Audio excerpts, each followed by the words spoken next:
Hare Krishna, welcome everyone. We'll begin with our prayers. Om Jnanatimirandasya Gyananjana Shalakaya Chakshurunmilitamena Tasmai Shri Gurave Namaha Shri Chaitanya Manavamritam Stapitam Yena Bhutale Swayam Rupa Kadamahyam Dadati Swapadantikam Vandeham Shri Guru Shri Yuta Padakamalam Shri Gurun Vaishnavasya श्रीरूपं साग्रजातां सगणा रघुनाथान्वितं तं सजीवं साद्वैतं सावधूतं परिजनासहितं कृष्णचैतन्यदेवं श्रीराधा कृष्णपादां सगणा ललिता श्रीविशाखान्वितांश्च हे कृष्णा करुणा सिन्धु दीनबन्धो जगत्पते गोपेशा गोपिका कान्ता राधा कान्ता नमोऽस्तुते तप्त काञ्चना गौराङ्गी राधे वृन्दावनेश्वरी वृषभानुसुते देवी प्रणमामि हरिप्रिये वाञ्छाकल्पतरुभ्यश्च कृपा सिन्धुभ्यैव च पतितानां पावनेभ्यो वैष्णवेभ्यो नमो नमः नमो विष्णुपादाय कृष्णप्रेष्ठाय भूतले श्रीमते भक्तिवेदान्त स्वामी निति नामिने नमस्ते सरस्वती देवे गौरवाणी प्रचारिणे निर्विशेष शून्यवादी पाश्चात्य देशतारिणे जय श्री कृष्ण चैतन्य प्रभु नित्यानंद श्री अद्वैत गदाधर शिवासादि गौर भक्तवृंद हरे Krishna Krishna Krishna Hare Hare Hare Ram Ram Ram Hare Hare. Hare Krishna. So we are continuing our discussion from Srimad Bhagavatam, Canto 4. We are on chapter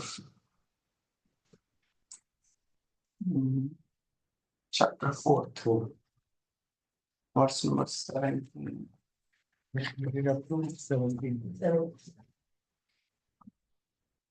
in this canto, we have heard how Maitreya Muni he continues the description of the dynasty of sons of the daughters of Swayambhu Manu, and he has described the marriage of Devahuti in the previous canto.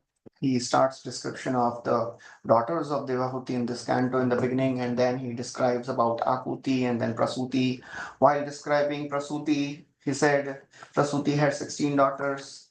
Of them, 15 were married. 15 had children. 16th one, Sati, she didn't have child because she died prematurely.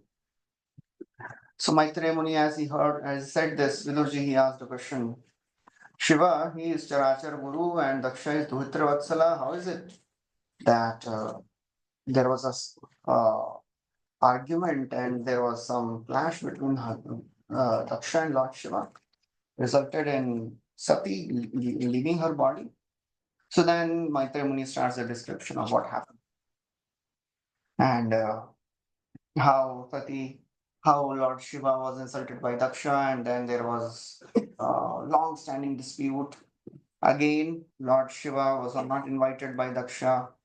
Sati, she was insisting that she wants to go. Lord Shiva tried to convince her, but she didn't listen. Ultimately, she leaves. And there, as expected, as told by Lord Shiva, she was not respected properly. And as a result, she becomes really angry. And in the last verse, which we discussed, she is describing how one should react when he sees a great devotee being insulted. So either one should leave that place immediately or kill that person, cut off the tongue, and commit suicide. So Sati, she says, I will not kill you. Ideally I should have killed you. But if I'll kill you, the people will say that Lord Shiva sent his wife and killed Daksha. So therefore, Shiva's fame will be destroyed.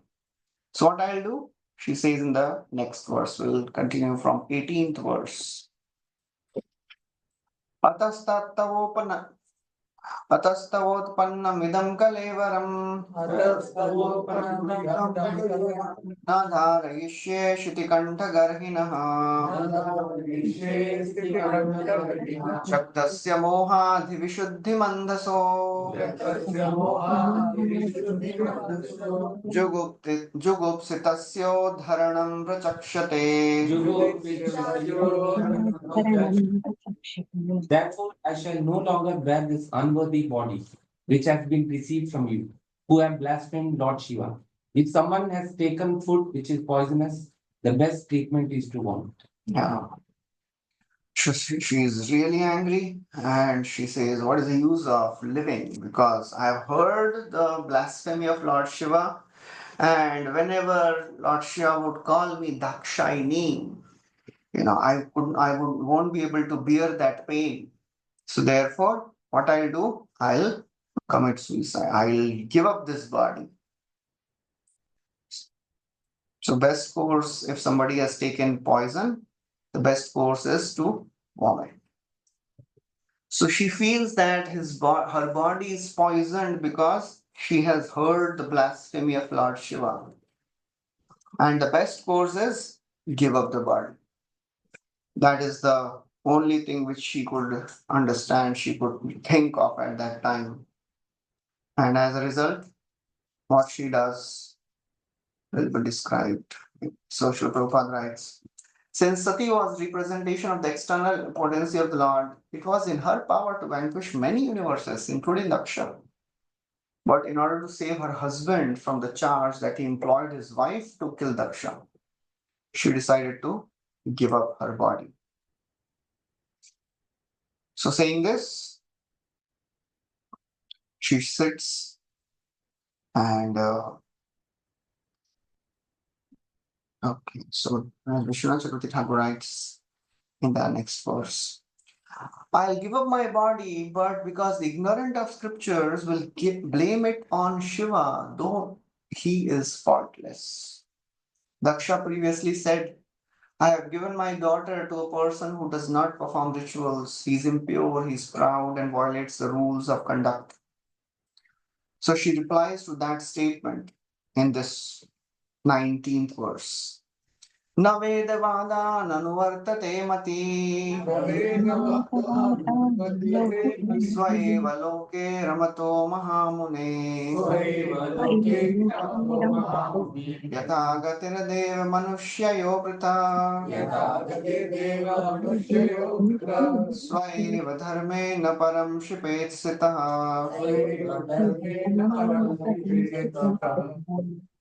It is better to execute one's own occupational duty than to criticize others. Elevated transcendentalists may sometimes forego the rules and regulations of the Vedas since they do not need to follow them, just as the demigods travel in space, whereas ordinary men travel on the surface of the earth. Yeah. So now she is replying, even before leaving her body, she is replying to one of the statements which Daksha had made. That Lord Shiva doesn't follow the rules and regulations. He lives in crematorium. He is impure. He smears his body with ashes. So she's replying that rules for elevated transcendentalists are different than the rules for ordinary people. Just like rules for devtas are different than rules for human beings. If a plane is flying and there is red signal on the road, so the car driver should not, hey, kyun nahi ruk raha hai? I am stopping. No, the rules are different.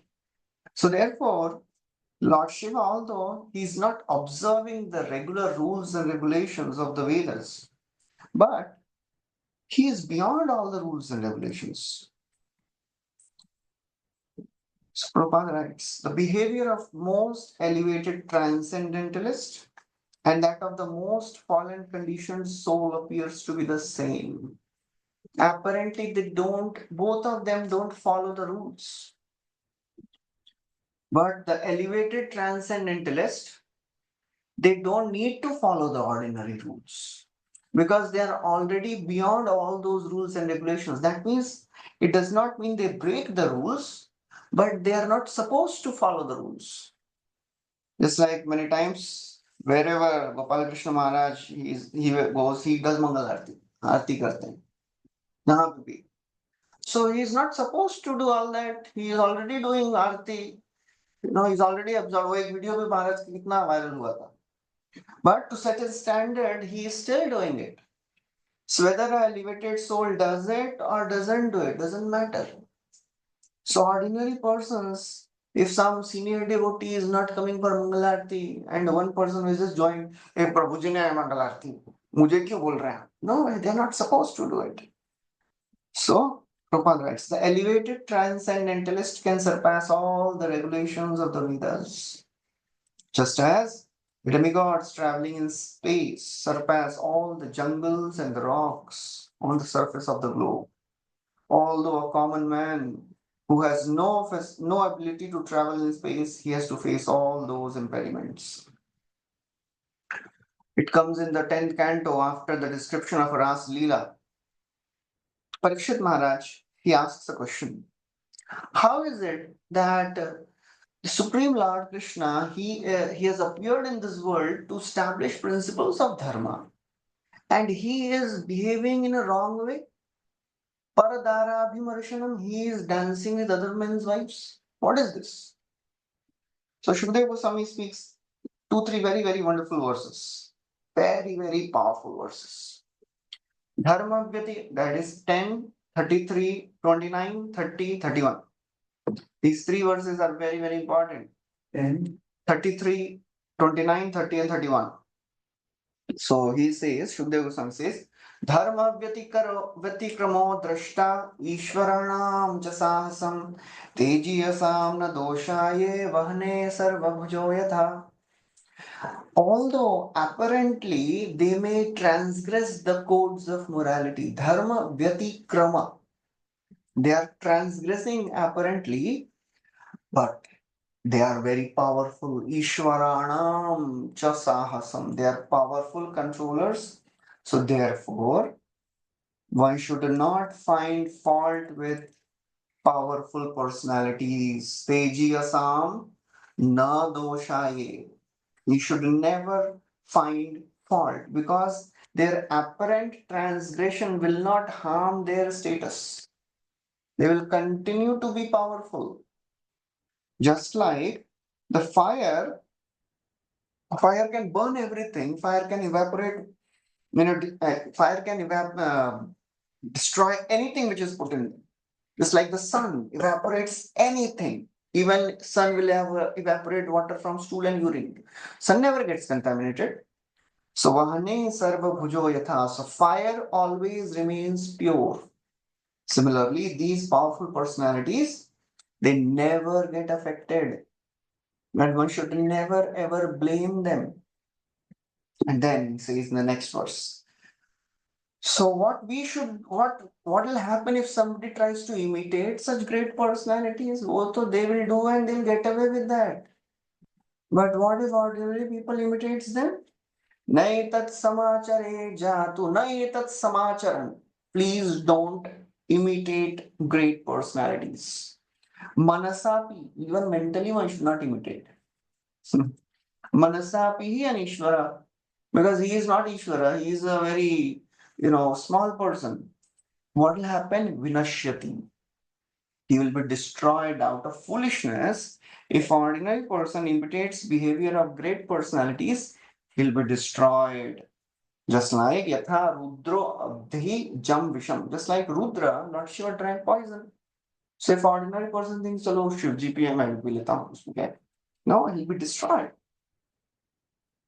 So Vishwanath Chakravarti Thakur writes in that commentary in that verse.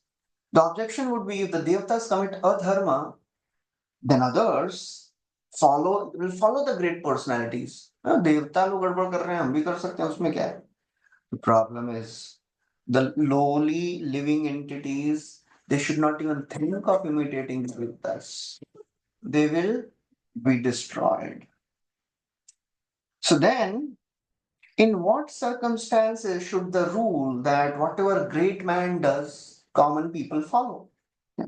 Common statement है ना, यदि यद आचरति श्रेष्ठ. So कौन सा circumstance में we should follow that? Because ये तो नहीं कर रहे हैं, तो हम क्या करें अभी? So he says in the next verse, the instructions of the Devatas and the great personalities are always auspicious. We should follow the instructions, never imitate the behavior. If the instructions and behavior they are not matching, we should never try to imitate the behavior. That is what he says in the next verse. Ishvaranam vacha sattvam na tathaiva charitam kvachit tesham yat swavacho yuktam buddhimam sat samacharet. Ishvaranam vacha satyam. The statements of the Lord's empowered servants are always true. They should be followed. Tathaiva acharitam. वो आचरण करिए. So that's how the intelligent people, they should always follow the rules, the instructions given by the great personalities.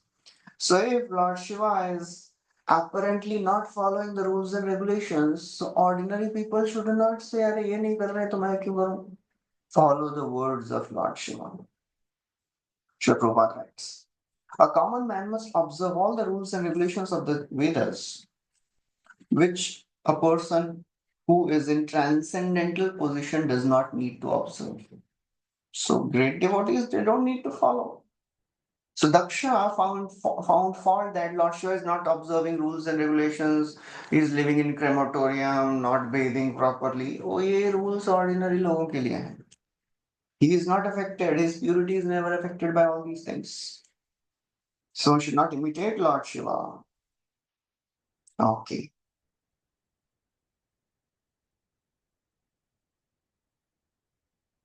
So now in the next verse, she says, there are different rules for people who are in the pravritti marg and who are in the nivritti marg.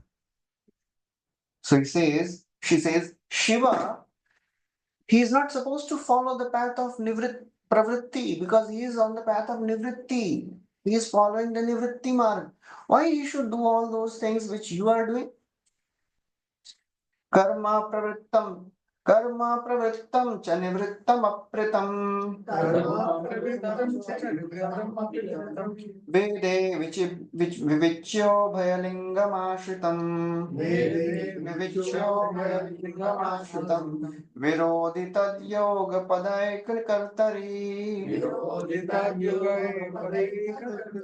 वयं तथा ब्रह्मणि कर्म नाशते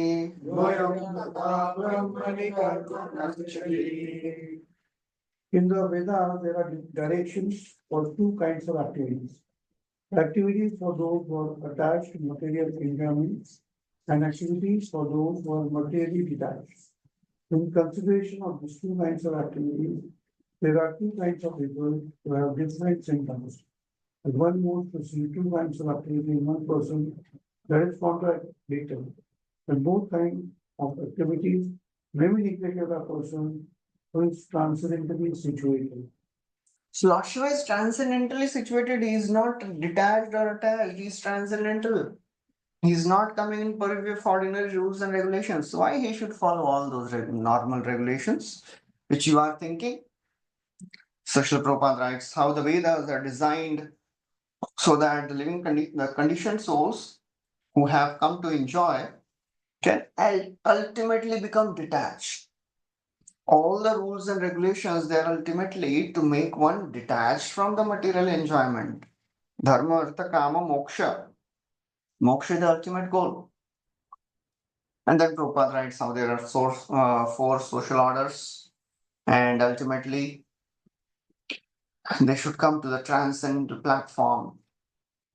A sannyasi cannot act like a householder, nor a householder act like a sannyasi. But above these two kinds of persons, one who engages in material activities and one who has renounced material activities, there is a person who is transcendental to both. Above a karmi or a jnani, the devotee is transcendental to both of them. And she is saying Lord Shiva is transcendental, as he himself told her. Sattvam vishuddham vasudeva shabditam yadiyate yatra pumana pavrita. So my heart is pure, so when Lord will appear, I can't say. So Lord Shiva is in transcendental position. He's Paramahamsa. And then Prabhupada quotes this verse from Bhagavad Gita 2.52-53. When one fully engages in transcendental service of the Lord without fruitive results, one is elevated to transcendental position. Here, concise 52-53. Find out.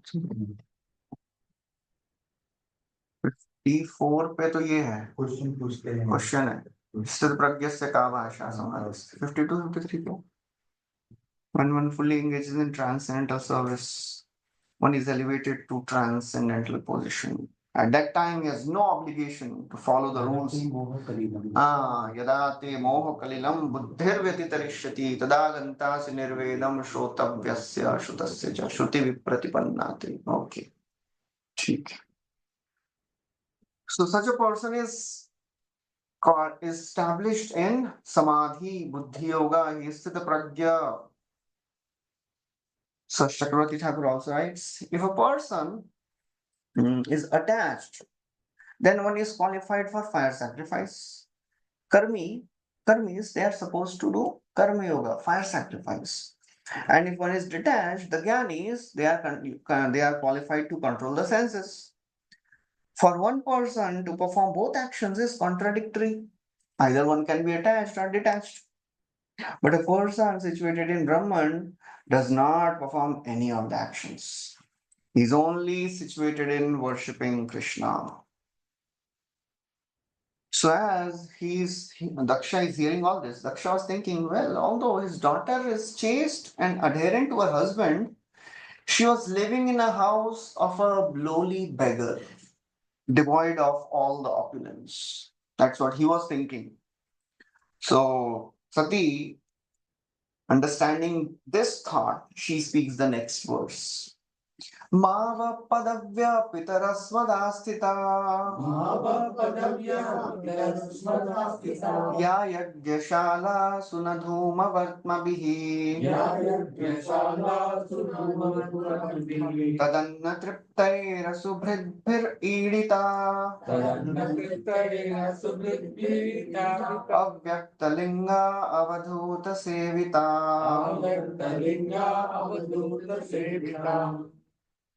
My dear father, the opulence we possess is impossible for either you or your flatterers to imagine. For persons who engage in fruitive activities by performing great sacrifices are concerned with satisfying their bodily necessities by eating foodstuff offered as a sacrifice.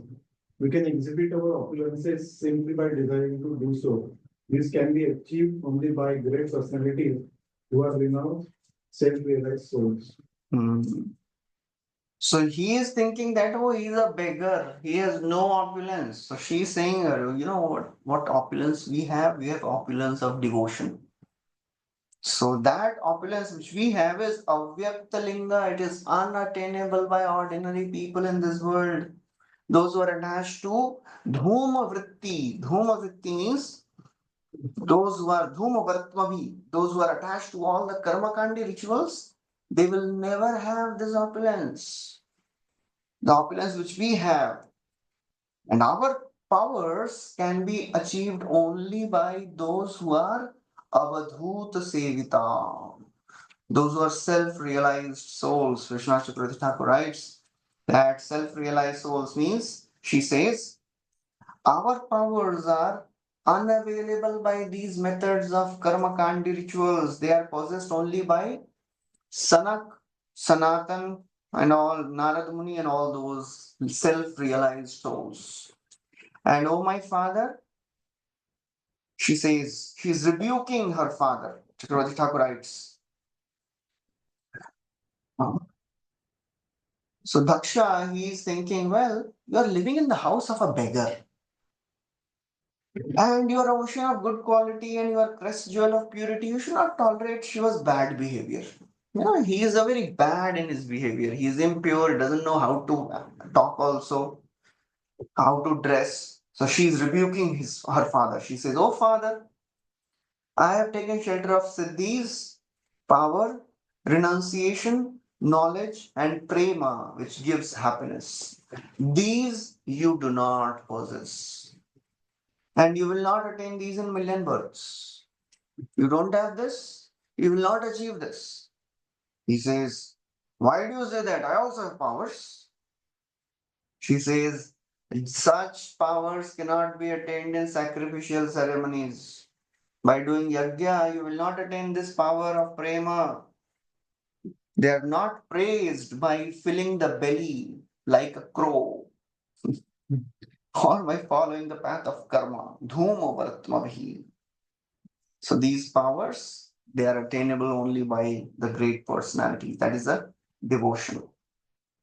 So Srila Prabhupada writes, Sati's father was under impression that he was exalted in both prestige and opulence, that he had offered his daughter to a person who was not only poor but devoid of culture. And he was thinking, well, Sati is a chaste old lady. She is adherent to her husband, but her husband is a very lowly person. So Sati, she is counteracting such thoughts of Daksha. She's telling the power which we have, the opulence we have, it is not an ordinary power. It is unattainable by people like you. And then Prabhupada writes about Vishwanath Chakravarti Thakur. He says,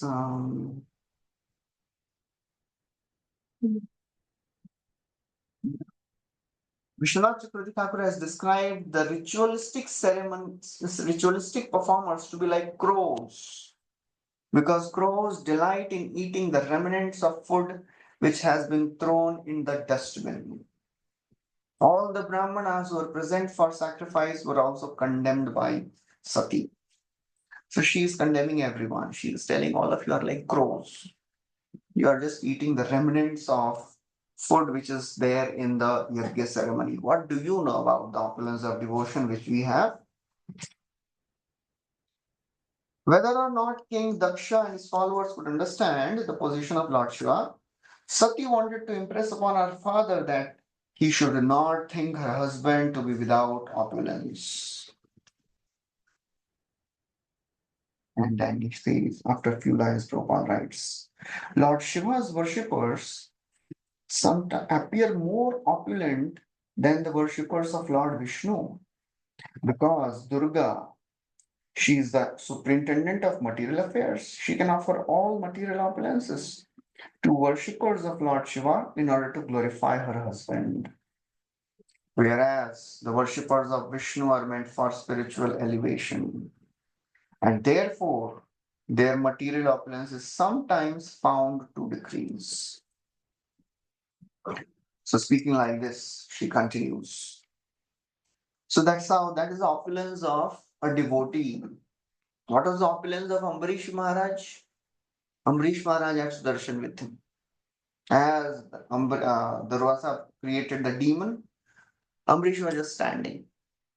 And Durvasa Muni, this demon was killed by Sudarshan and he was chased. Durvasa was chased by Sudarshana Chakra. So the only treasure, only opulence that devotee possesses is the opulence of devotion, opulence of Krishna consciousness. That is Namo Akinchana Vittaya. The Vitta, the wealth of a devotee is Krishna only. That's why Arjun, in the beginning of the battle, when Duryodhana and Arjun both went to Krishna, and Arjun was given the first chance to choose between Krishna and the Narayani Sena. So Arjuna chose Krishna because he knew if Krishna is not there, what is the use? Ekantino yasya na kanchanartham vanchanti evai bhagavat prapanna atyadbhutam tatcharitam sumangalam gayant ananda samudra magna. One of the prayers of Gajendra. Ekantino, those who are unalloyed devotees of the Lord, they don't desire anything of this world. Ekantino yasya na kanchanartham, because they they vanchanti away bhagavat prapanna. They are surrendered to the Supreme Lord. So that's how the devotees, They may possess all the opulence, but they don't like to exhibit. So Prabhupada writes in the first paragraph, Lord Shiva possessed all opulences, but he didn't like to exhibit them. Therefore, such opulences are called avyakta. So the pure devotees of the Lord, they have opulences, they have mystic powers, but they don't want to exhibit it. Just like Bhakti Siddhanta Saraswati Thakur, he was so expert in astrology. If you would see a brahmachari sitting with her back towards the wall supporting, he would say, get married. You are taking support means that means you need oil. And if somebody is not doing seva and sometimes his hands are like this, so you would see his hand, you should get married. आपके नहीं लिखा है कुंडली में. So that's how he was so very expert. But he gave up astrology. He said this is of no use when one comes to devotional service. हाँ जी, सरस्वती ठाकुर, उन्होंने पूरा सूर्य सिद्धांत लिखा है ना. It's all हाँ पूरा एस्ट्रोलॉजी बुक है, wonderful astrologer. And Prabhupada told when devotees would go to him and said, Prabhupada, we want to learn astrology. Prabhupada said, no, no use, not needed at all. My guru was the best astrologer. He gave up all that because he understood that this is of no use. So Prabhupada has in final stages to conduct the astrologer. वो entertainment है वो. There are still people, so I believe Prabhupada is supposed to. Still they believe in astrology and because it's an authentic science. For devotee, it is not needed. But It doesn't work for devotees. yeah, that's what they get But they confused. said the astrologer should not take money if it has to come true. Yeah, I was really. Whatever it may be, a devotee should never go to astrologers. Not needed. So It doesn't work. there was. If it works, then it is dangerous. Yeah. One of the case was very serious, and then he approached me only this astrology matching, not matching, but my daughter's marriage. तो marriage के लिए चलता है, marriage के लिए it is needed. अच्छा. For self, या for self. Marriage में क्या मिलाते हैं, they don't match the Karma, they match there qualities. अच्छा. और मैरिज वो 36 गुण मिलाते हैं, 36. हमने तो मैच करके कुछ किया है. हाँ ठीक है, नहीं और किया तो मैच अच्छा करने है. मैच करने के बाद भी सबने वो भी होते हैं आजकल, क्या आजकल तो अलग ही स्टोरी है. बट वो मिलाते हैं, वो ये मिलाते हैं, क्वालिटीज मिलाते हैं, natures. Astrology can predict the nature also. But nowadays we don't have correct astrologers. There are few still, There are good. but not needed for us. But for marriage and all this, it is needed. It should be done because it is about matching the nature so that husband and wife they can. वो astrology के चक्कर में अच्छे गुणों के devotee चले गए. चलेगा. बहुत सारे लोग वेरी गुड चलेगा. Husband. So that's how that's. They rejected because astrology is not matching. तो इतना अच्छा डिवोटी है को क्या एस्ट्रोलॉजी में देखना नहीं हमारा. And because if we are putting faith in astrology, then yo yamyam tanum bhakta shraddhaya architum ichchati tasya achala shraddha tameva vidnamyam. Krishna says 7th chapter 22 verse. If somebody goes to a devata, I make that faith of the person in that devata strong. कर लो भाई, उनकी पूजा करो तुम. हो गया फिर हरि बोल. शनि और राहु की पूजा करते रहो फिर. Number भी same वैसे ही. हाँ मालूम. मिला तो साइड पर उनका शास्त्र. मेरा ये भागवतम ही नहीं पढ़ के हो रहा है, मैं और क्या पढ़ूंगा अभी. भागवत सीसी, उसके बाद माधुर्य कादम्बिनी, जैव धर्म, चैतन्य भागवत, भागवत ये सब आपने पढ़ लिया, रट लिया पूरा अंदर. उसके बाद यू कैन थिंक. मेरे लिए वो एग्जाम पेपर लिखने नहीं बने तो बाकी के साथ एग्जाम का परिचय नहीं होता है. अधिकांश डिवोटीज को तो ये अपना एबीसीडी में ही प्रॉब्लम रहता है. तो क्या है एस्ट्रोलॉजर और ये न्यूमरोलॉजी, टाइम वेस्ट है वो. एग्जाम के पहले 3 दिन पहले लर्निंग ऑल दैट. पहले अपने डिवोटी में बहुत सारा कुछ करते हैं, एस्ट्रोलॉजी में पीएचडी करते हैं, क्या करना है करके. Okay, if it is needed for their profession, दूसरों के लिए करो, डिवोटी के लिए नहीं चलता है. Some people have the profession. Nadi also, Nadi prediction. वो तो आयुर्वेद साइंस है ना, Not that one. क्या बोलते हैं? आयुर्वेदिक है ना. बहुत है, पत्ते पत्ते के ऊपर से बताते हैं, रोगु रोगु संहिता से बताते हैं। नाड़ी हस्ता Not that one. thumbprint. Yeah, hasta rekha. Say how much deviation on one message. No, this is the important point because it is affecting many devotees. What to do? Just verified. सिद्धांत नहीं समझते हैं तो ये सब होता है. Okay, तो इसमें घुसेंगे तो फिर हमारा आज का टॉपिक बाजू में रह जाएगा. This is one point was Prabhupada mentioned here about because those who are working for Lord Shiva. When Prabhupada, he called astrologer in the last days for he referred उनके डायरी में लिखते हैं, तमाल के शुमार लिखते हैं. But for why Prabhupada called him, we should not just take one instance and make a whole story out of it. That is Ritvik philosophy only. Throughout his life, whether Prabhupada told any devotee to follow astrology.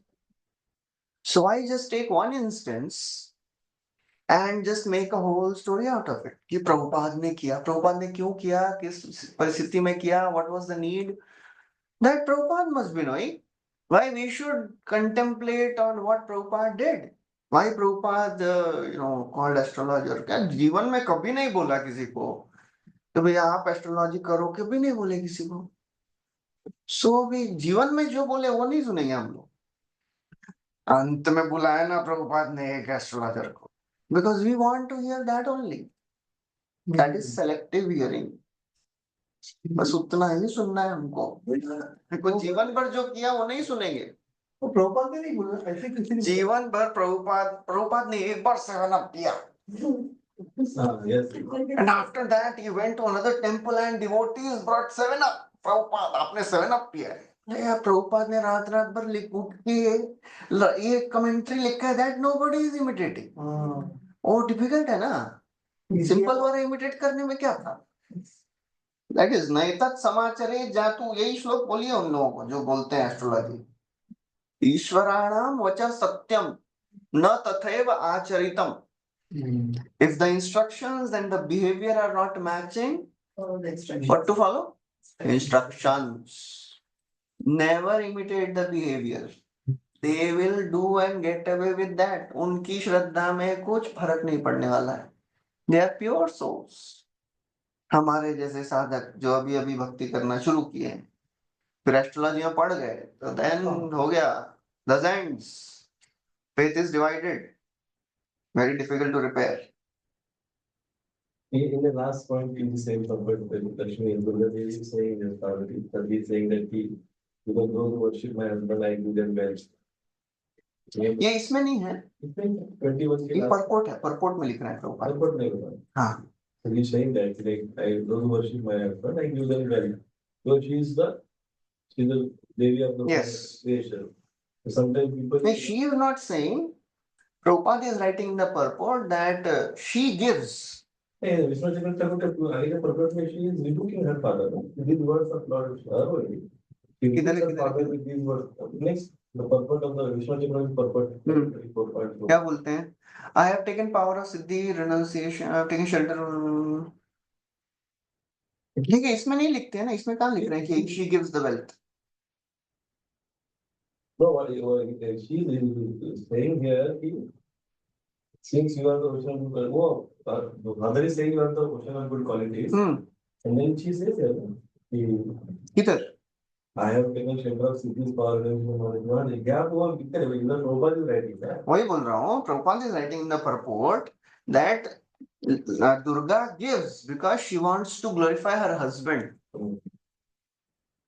So sometimes the devotees not they in circle like sometimes people say if you want certain things you go to the Shiva. God, if you go any other something. You want हमने तो कितने बार discuss किया है, वही मेरे को discuss दोबारा करना पड़ेगा. so here people get confused sometimes. Like, क्या बोलना चाहिए ऐसे लोगों को? बोलिए, आप लोग भी बताइए. अरे वो भी डिवोटी है भाई. देवता भी डिवोटी है, दुर्गा वैष्णवी है, हम तो वैष्णवी के चरणों में so what to say them, what to tell them? Okay ठीक है, भगवान बोल रहे हैं भाई जो भी चाहिए मेरे पास आओ ना.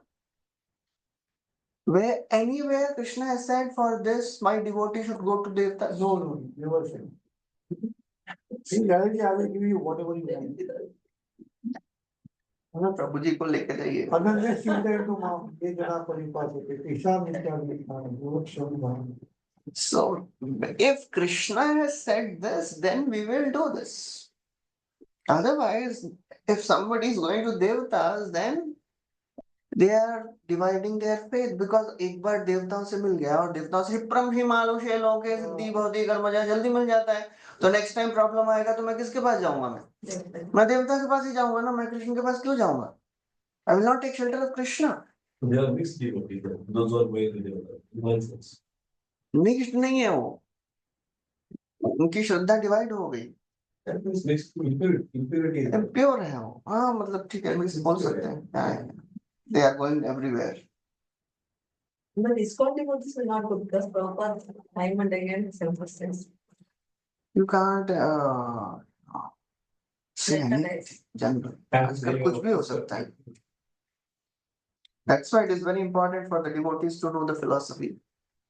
If we are not understanding the philosophy, the deviation starts very slowly. Deviation astrology से शुरू होता है. It becomes subtle.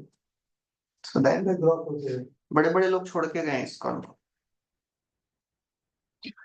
So now, Daksha, after hearing all this, he says,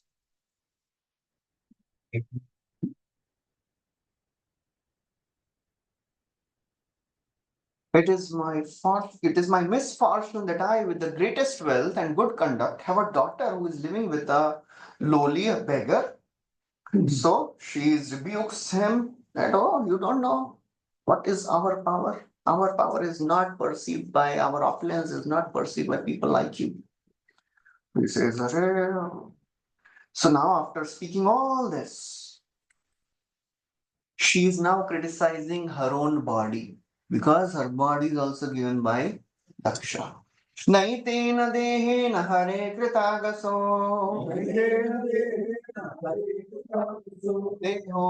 देहोद भवेला नालमलं कुजन्मना भवेलालमलं कुजन्मना व्रीडा ममाभूत कुजन् प्रसंगता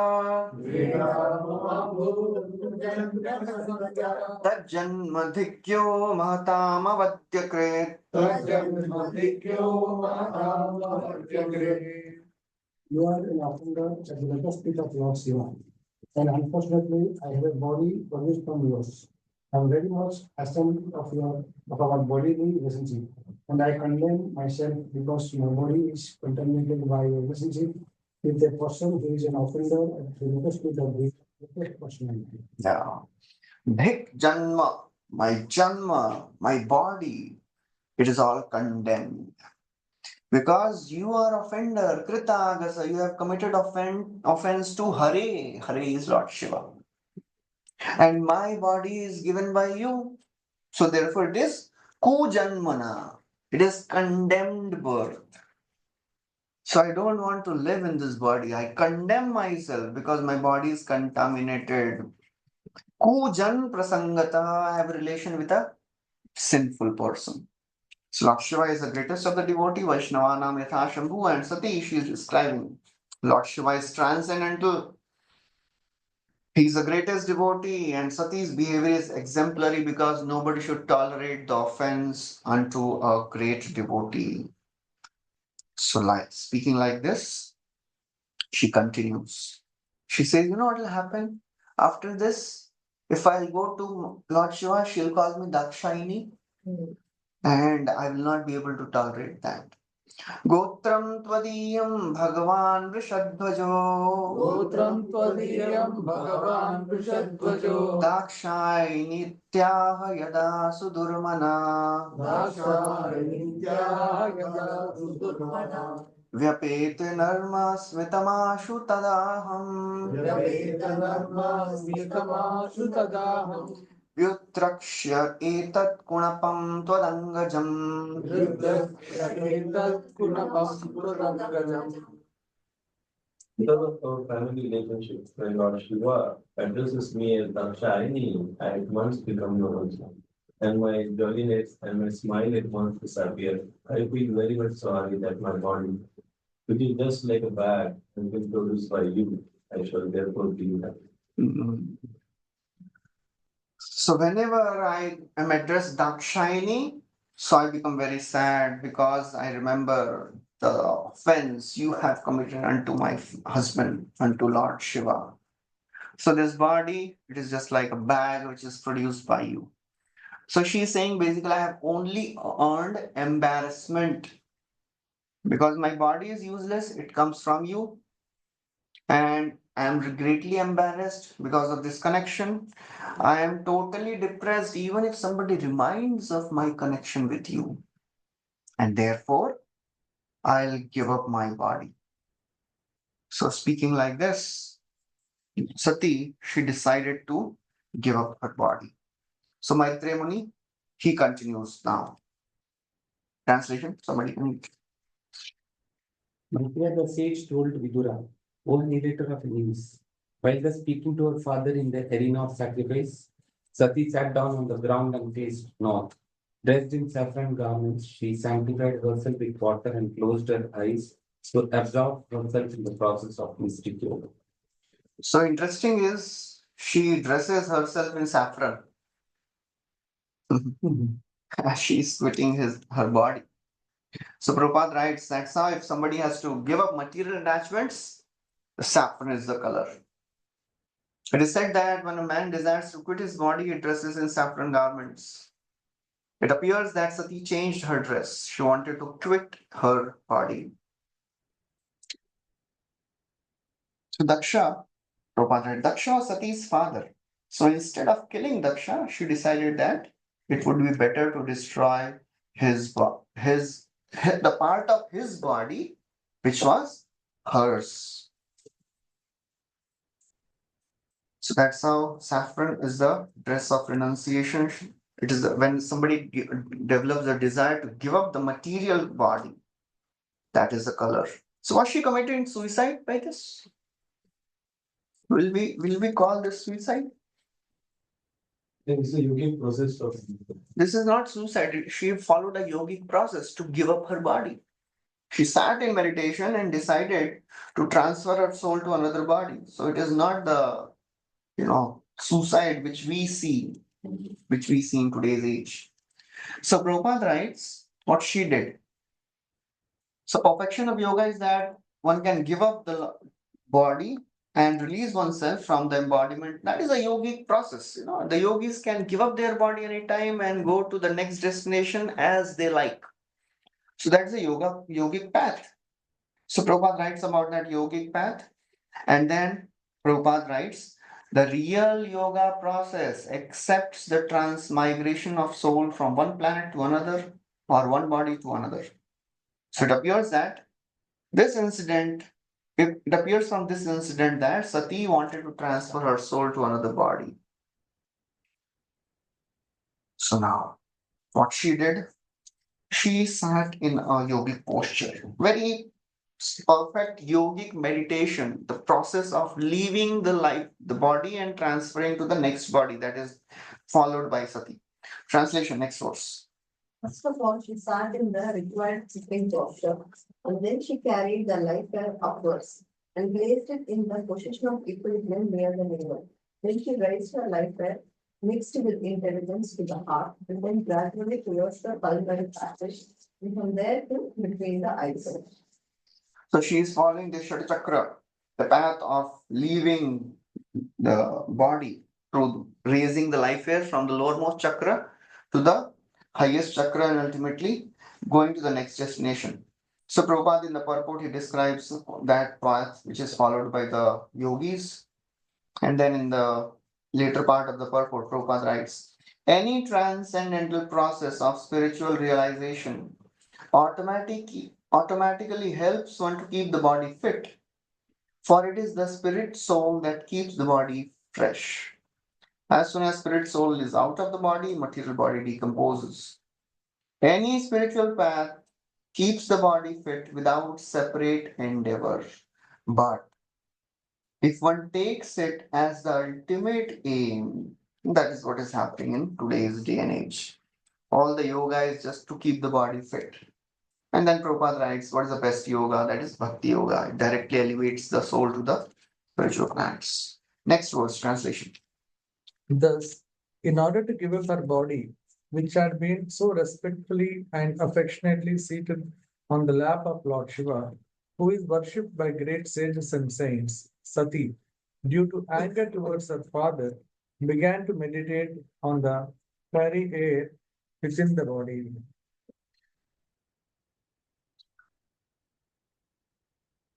Prabhupada writes in the middle of the purport.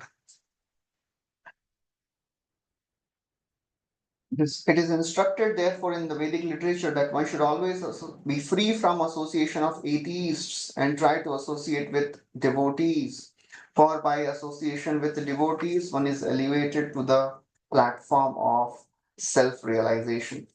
So, Sati, because she thought that she has associated with a non devotee, a sinful, envious person, so she is giving up her body. This injunction is stressed in many places, association of great personalities. That is the only way to give up all the attachment. Materialistic life is based on sex life, thus both becoming addicted to sex life and associating with people. Which verse Prabhupada is paraphrasing here? Anyone knows?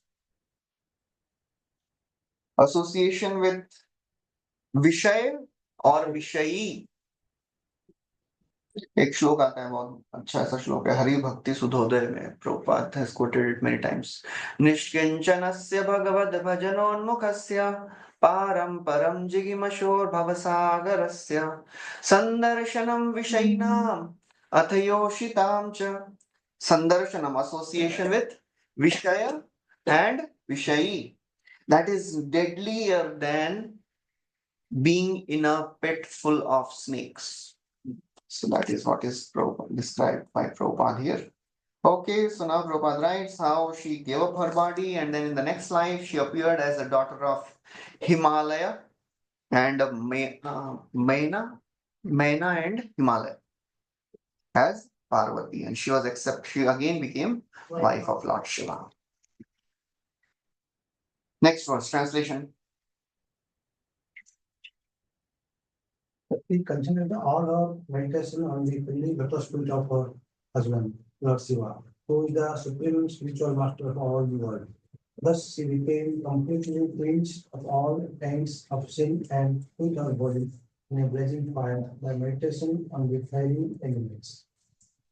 So just by meditating on Lord Shiva, she became free of all the contaminations. So that is very interesting.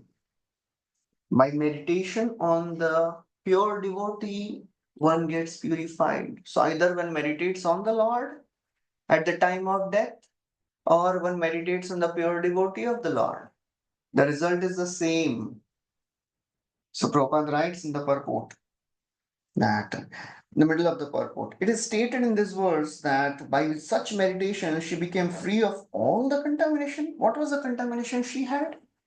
क्या contamination था? She received the body from them. Yeah.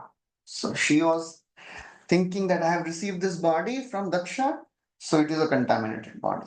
Also, she came against the Vishnu. Not that reason. Yeah, maybe, but Prabhupada doesn't write that here. With the contamination was her concept of the body derived from Daksha. That was the contamination she was thinking. But she forgot that bodily relationship and trance.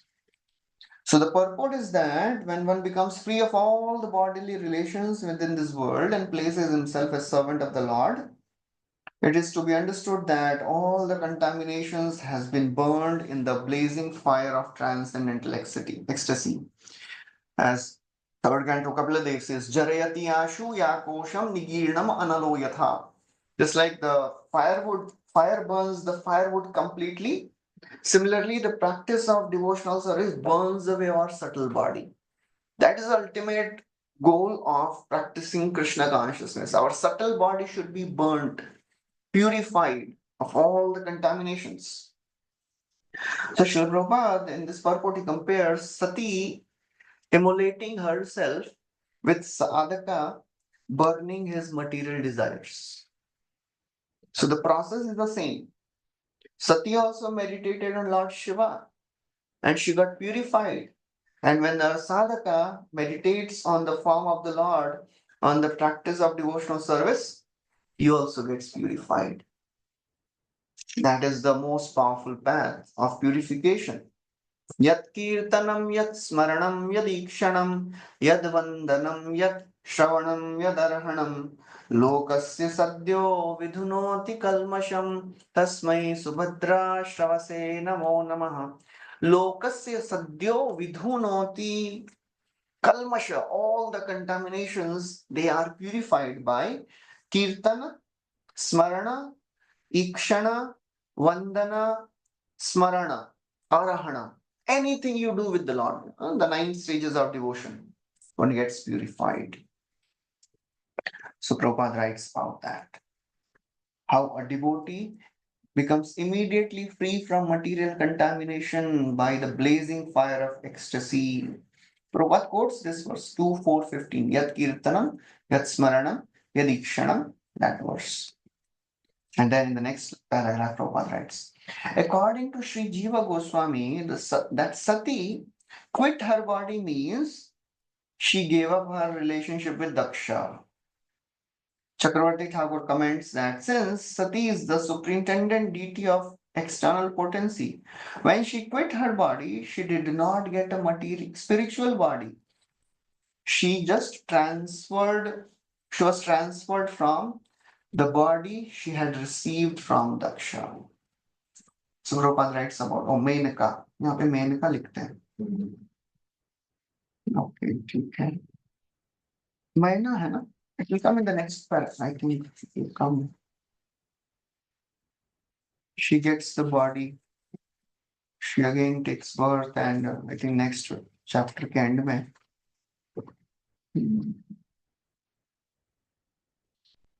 In the end of this whole pastime, it is described how माँ का नाम लिखा है. Anyways, so now the next verse translation.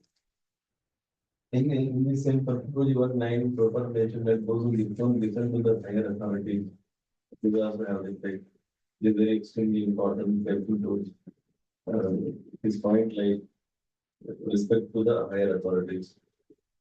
This is the third line is there. In this purport, 27? Previous, 26 or 27? 26. क्या लिख रहे हैं Prabhupada? Because that time, Sati was not ordinary, but she recently given because it was a source of unhappiness.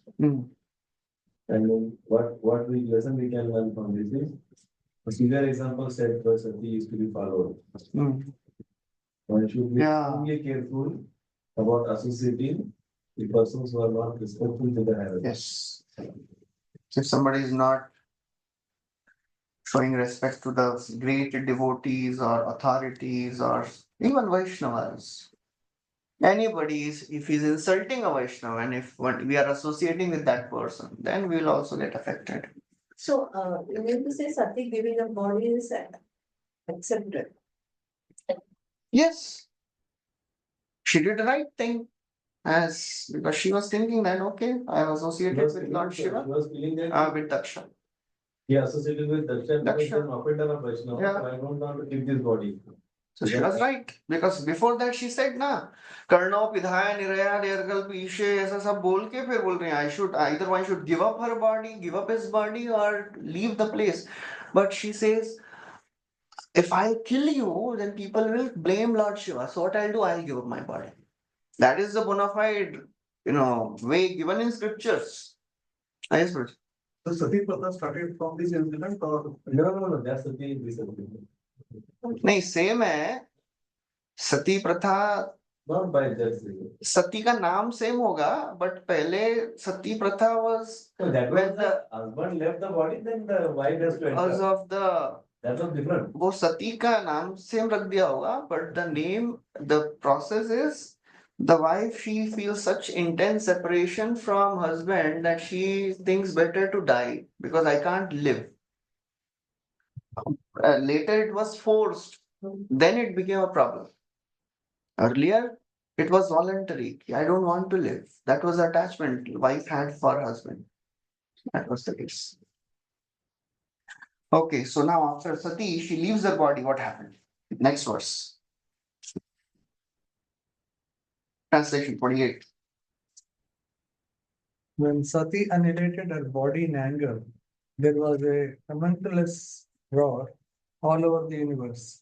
Why had Sati, the wife of the most respectable demigod, Lord Shiva, put her body in such a manner?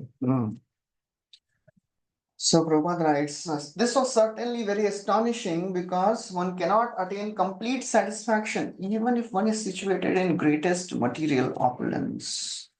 So Sati had everything. She was connected to a greatest father. He was a powerful father. He had relation with such great devatas also, but still she was dissatisfied. So therefore, one has to achieve real satisfaction. Yasyatma, yayatma suprasidati. Only if one develops relation with the Supreme Lord, then one can feel satisfied. Otherwise, any relation of this world will give trouble in due course of time. So that's how Sati, she gave up her body. So now after this, what are they saying? Aho anatmyam mahadasya pashyata अहोराज्ञं महदस्य पश्यता prajapateryasya characharam praja जहावसून यद विमतात्मजा सती Manaswini मानवीक्षणमर्हति. It was astonishing that Daksha, who was Prajapati, the maintainer of all living entities, was so disrespectful to his own daughter Sati, who was not only chaste but was also a great soul, that she gave up her body because of this body. Okay, so Sati, she was such a great soul, but still, Prabhupada writes, she was an exalted and chaste woman, a great soul. She deserved most respectful treatment from her father, but still, because she was neglected, she gave up her body. Next verse, translation. They continue to speak, all the people they are speaking. It was astonishing that Daksha, who was Prajapati, Okay, next verse. Daksha, who is so hard-hearted that he is unworthy to be a Brahmin, he gained extensively fame because of his offense to his daughter, because of not having prevented death, and because of his great envy for the supreme personality of God. So that's how one can be the greatest of the personality. She was the greatest of the lady. She had the greatest husband, but still she suffered the most. That is how material nature is. Anything apart from Krishna will give misery, however one may be. Who can be more powerful than Sati? Who can be the better husband than Lord Shiva? But still, she suffered the most. That's how the material nature is. Any material opulence of this world cannot give satisfaction. Just like Hiranyakashipu had everything. Saitam nirjit kavo bekarat vishayan priyan yathopajosham bunjano natripyat ajitendriya. He had everything he wanted, whatever he wanted, he would get it, but still he was not satisfied. Hiranyakashipu. Everything. Ekrat, Vishayan Priyan. He wanted to enjoy and he would get everything, but still he was not satisfied. So Daksha, he was Prajapati. So they are saying, Daksha, he is Prajapati, that means he is supposed to take care of the Praja. And he didn't take care of his own, daughter. So his own Praja, he is not taking care of. Just like If there is one famous tuition teacher and his own son fails in that exam, that is what is happening. He is Prajapati and he is not able to protect and take care of his own daughter. He should have done something. He should have done something. लेकिन अभी वो दक्षा का situation ही है. He is so proud, so blinded. He is not doing anything. So he is therefore called as hard-hearted. Durmarash Hridayaha. He is hard-hearted. And therefore he is unqualified to be a Brahmana. He is Brahmadruk. He is Brahma Bandhu. A person who is born in Brahmana family but has no Brahmanical qualifications. He is called as Brahmadruk, Brahma Bandhu. So Brahmanas, He was more worried about his own position rather than his. Yeah. So that's what is described here. Till the time my ego is satisfied, I will take care of my family also. But when it comes to my ego, then I don't care for anything in this world. That is the selfishness of this material world. Everybody has this. So Chakravarti Thakur writes in the purport.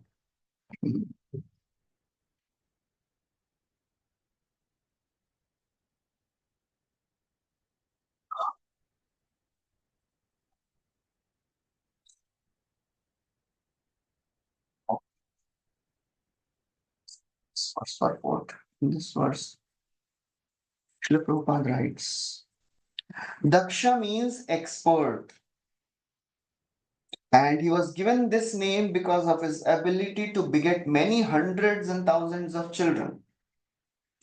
So Prabhupada writes, people who are too sexually inclined and materialistic become hard-hearted because of a slight loss of prestige that they can tolerate even death of their children. So that is a natural outcome of a person who is too much materialistic. They can see anybody dying, they will not care. So now, after Sati is dead, she leaves her body. Fight starts. First verse, 31 to 34. The description of fight is there. क्या चल रहा है? Yes, translation please. So people were talking among themselves about the wonderful voluntary death of Sati. The attendants who had come with her, they died themselves to kill Daksha with their weapons. Next. They came forward forcibly, but Bilbu Muni saw the danger and offering oblations into the southern side of the sacrificial fire, immediately uttered mantric hymns from the usual Veda by which the destroyers of yajnic performance will be immediately. So the Bhrigu Muni, he also saw that, oh, they are destroying the yajna. So he also chanted the mantras, and then Prabhupada never leaves a chance to, describe the most powerful mantra for this age is Hare Krishna mantra. Next verse.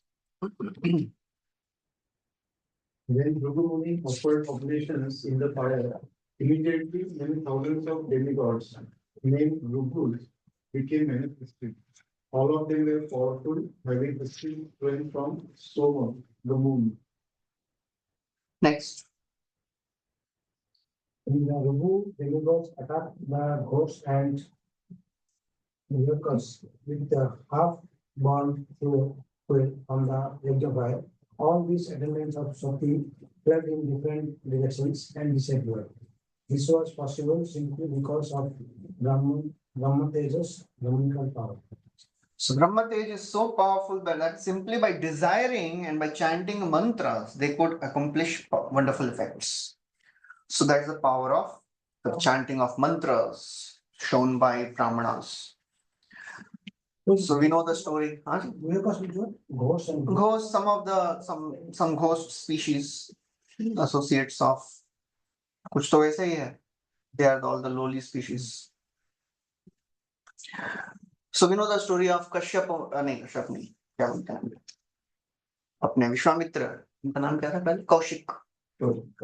Kaushik and Vashishta Muni का entire battle. Ramayan में आता है how the war between the Brahma Tej and Shastra Tej. Ultimately, he was defeated by Brahma Tej and he wanted to become Brahma Rishi. So that's how Brahminical power is so very powerful. Prabhupada writes, according to Pancharatrika system, in this age, the entire population is supposed to be consisting of Shudras. No Brahminical culture.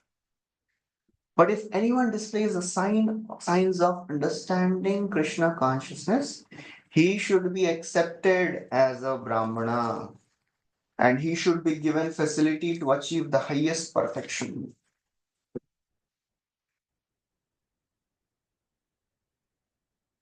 The most magnanimous gift of Lord Chaitanya is that the highest perfection is available in this fallen age. Okay, so that is the end of this chapter. So Prabhupada describes how chanting of Hare Krishna mantra, can make one greatest of the Vaishnava. Anyone remembers any verse which describes chanting is sufficient to purify one, chanting makes one greatest? Namam Kirtanam, that Bhagavatam 1, 3 point, next thing, second point, 1.11. क्या है उसमें? The chanting, those who are like yogis, bhogis, kamis, just really chanting. Okay, anything else? You have to say Hare Krishna mantra chanting, they have already done all this chanting. हाँ, कौन सा है? कौन बोलते हैं किसको? उतना तो बता सकते। We go to give them all clarity and. Ah. हाँ, so who is speaking to whom? Devavati is praying. Nah, Uh, Devavati, Okay,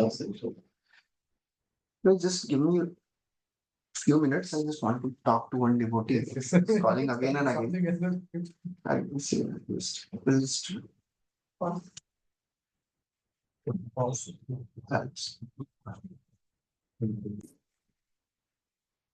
कभी का छोड़े नहीं, मेरे को लगता है कभी कभी थोड़ा स्ट्रिक्ट होना चाहिए, मेरे को ऐसा लगता है कभी। नहीं, अच्छा अच्छा आगे हम लोग कर नहीं पाएंगे अरे कि आप लोग इतना मेहनत करके सुन रहे पढ़ रहे हैं, वही बड़ी बात है। नहीं तो इसलिए मैं भी ज्यादा टेंशन नहीं लेता हूँ। ठीक है। So now the fifth chapter. So after Sati gives up her body, there is a fight between the soldiers, the devatas created by Bhrigu Muni, and they chase away all the ghosts and the other Guhyakas. So now,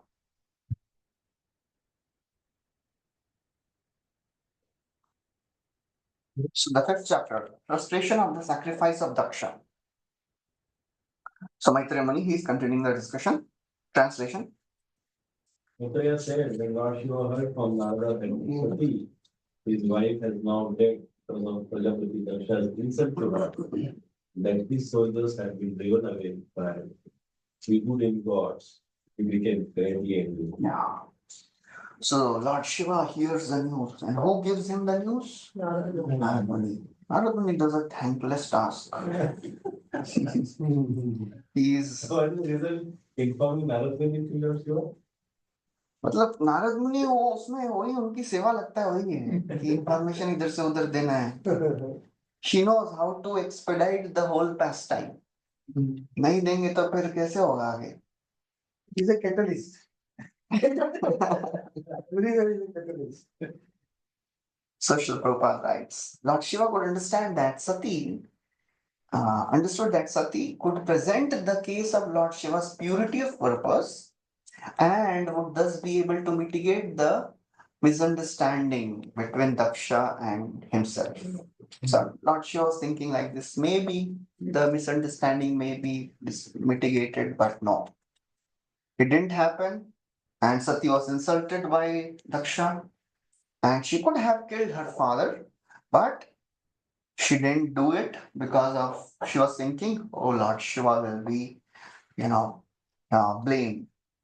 So therefore, she killed herself. Prabhupada writes in the next paragraph. When Sati passed away, giving up her body, the news was conveyed by Narada to the Lord Shiva. Narad always carries the news of such events because he knows their import. So he knows when to do what. And that's why he is sometimes, criticized for it. ये झगड़ा आते हैं, इधर से उधर करने वाले हैं. But he knows he is ready to be blamed for it if it is needed to assist in the pastimes. So that's how the great devotees are. They are not interested in their personal reputation. They are interested in serving Krishna. लोग कुछ भी बोलें. Yeah, मतलब सब जगह नारद मुनि देते हैं न्यूज. Any other example?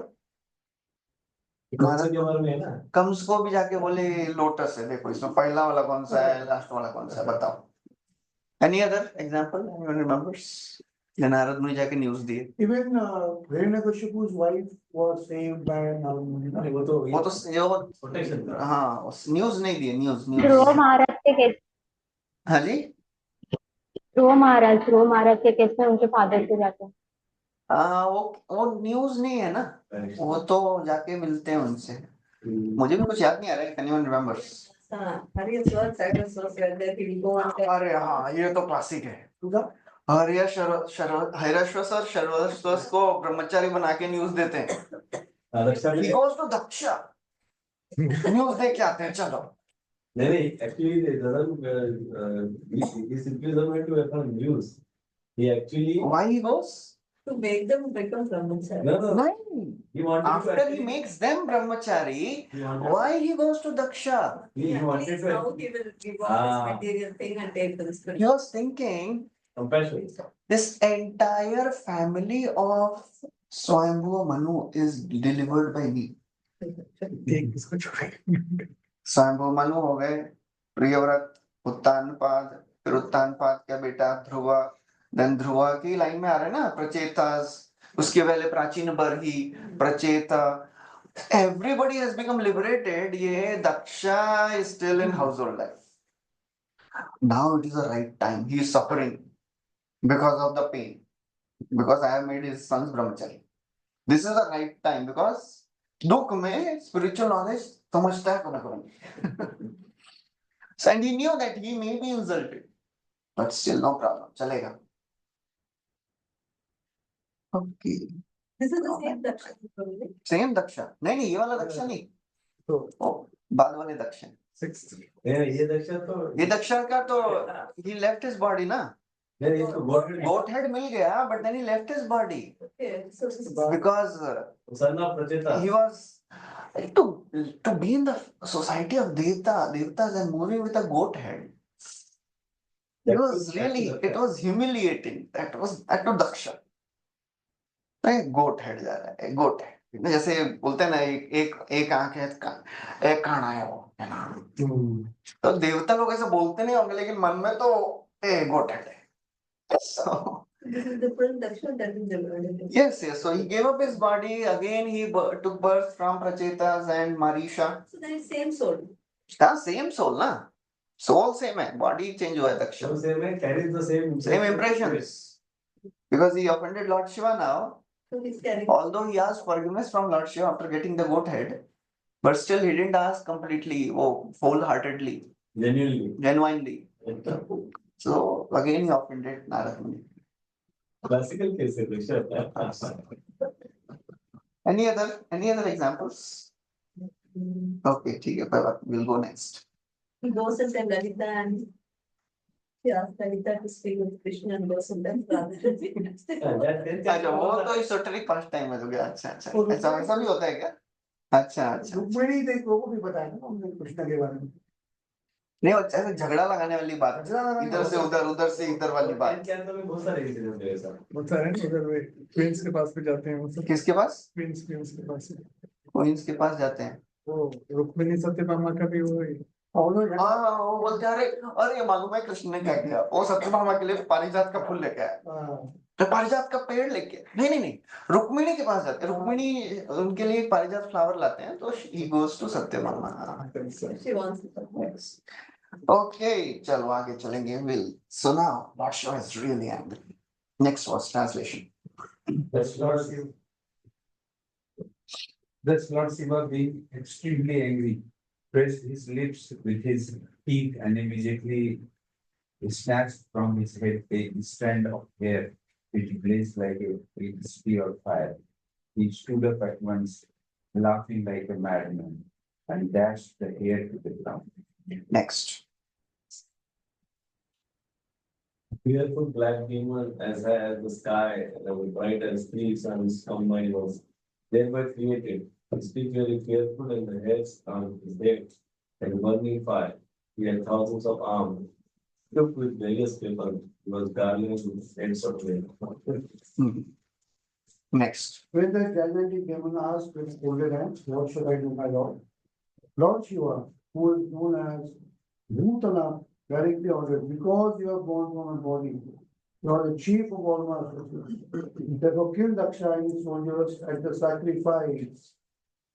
किम करोमि इति. So he asks, क्या करना है बोलो, क्या हुक्म है. हुक्म है तो नहीं बोला होगा.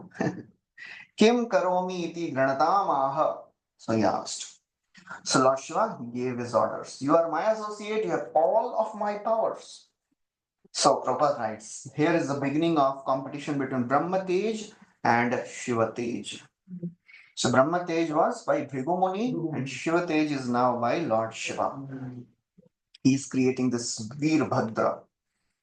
So Prabhupada writes, that's how there is sometimes a competition between modes of goodness and ignorance. That's the way of material existence. Even when one is situated in the mode of goodness, there is possibility that his position will be mixed or attacked by passion. That's how, these three modes are always in fighting competition. Rajas tamas chabhibhuvaya sattvam bhavati bharata, rajas sattvam tamaschaiva, tamas sattvam rajas tatha. Sometimes sattva gun rises, sometimes tamo gun, sometimes rajo gun. Class में भी ऐसा होता है.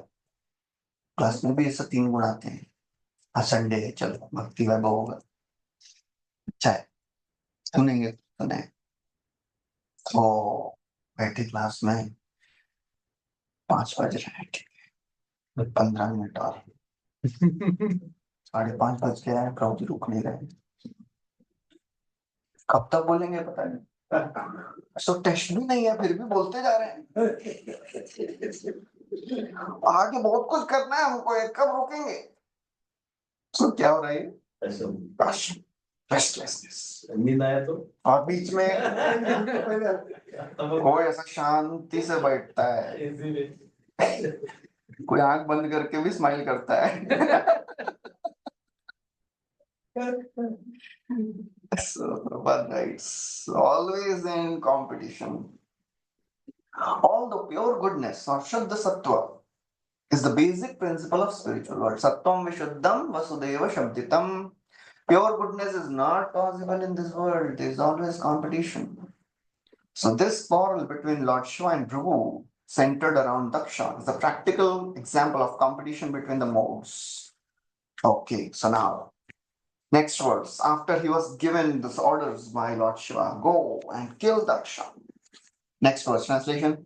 Maitre continued, my dear Vidura, that black person was the personified anchor of the Supreme Personality of Godhead, and he was prepared to execute the orders of Lord Shiva. Thus, considering himself capable of coping with any power offered against him, he circumambulated Lord Shiva. So Prabhupada, many times are translated here the Supreme Person of Godhead, Supreme Person of Godhead. So He's Supreme Lord, no?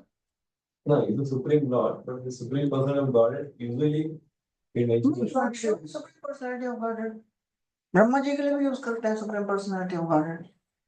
वो हमने पढ़ा ना अभी, वो अत्रेय मुनि वाला हमने इसी में पढ़ा ना. हाँ पढ़ा ना अभी, अत्रि अनुसुईया में. अत्रु बोलते हैं, आप ही बता दो तीनों में से किसको बुलाया मैंने. But usually we use that term of Supreme Person when you competition. Yes, he is a supreme personality of Godhead for the mode of ignorance. Vishwanath Thakur ever mentioned this as Shiva as Supreme Person of Godhead? हाँ, मतलब see, they are all considered supreme lord because of their powers. Qualitatively, they are the or they are the devata of mode of ignorance or passion. So they may be called as the supreme lord. Brahma ji को use किया है supreme person of God. हाँ, ब्रह्मा जी को भी बोलते हैं supreme person बोला है. Supreme personality. वो कब बोलते हैं, अच्छा अच्छा, वो इसका क्रिएशन के पास है, क्रिएशन का वर्ष में आता है, सेकंड कैंटो में पढ़ा है। ब्रह्मा जी भी एक और जगह पे आता है where Brahma ji is described as supreme lord. अभी तो नेक्स्ट में लॉर्ड शिवा का एकदम रॉयल ग्लोरिफिकेशन है. Next chapter after he kills and he is very angry, so then all the devtas headed by Brahma ji they go to Lord Shiva and pacify him and they glorify him as a supreme personality of God. Okay, next verse translation. The soldiers of Lord Shiva follow the fierce personality in Buddha's above. He carried a great linen, careful enough to kill even death. And on his legs he wore bangles, and it seems hero.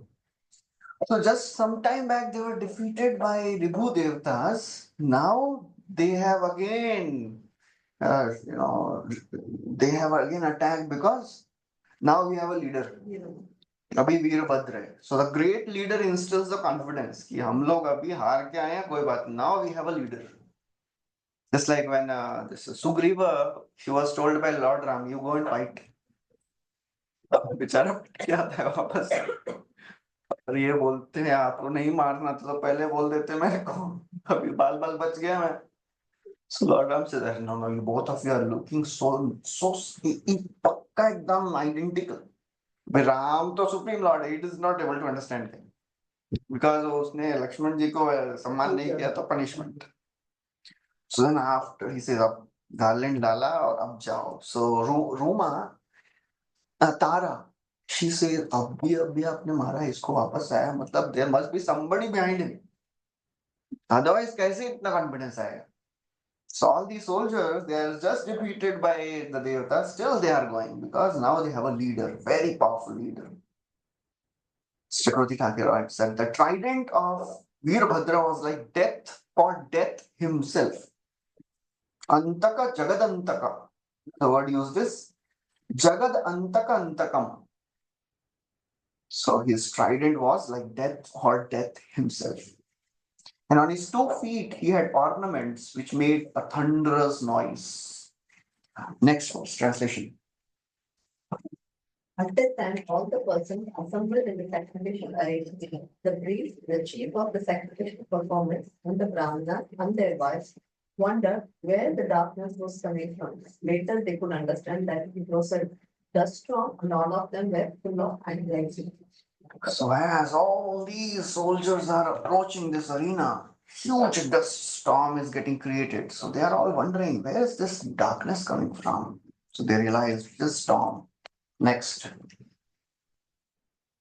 Conjecturing on the origin of the storm, they said, there is no wind blowing and no cows are passing, nor it is possible that the dust storm could be raised by plunderers.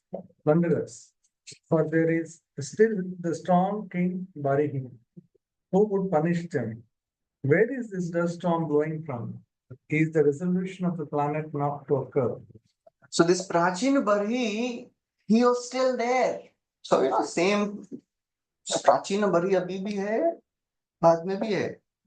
अच्छा, ये प्राचीन भाई जो प्रचेता के वर्णन करते हैं आते नहीं, प्रचेता से टाइम करते हैं वही ना, प्रचेतस प्राचीन बरी के संसार प्रचेतस. So Prachin Bari is still there.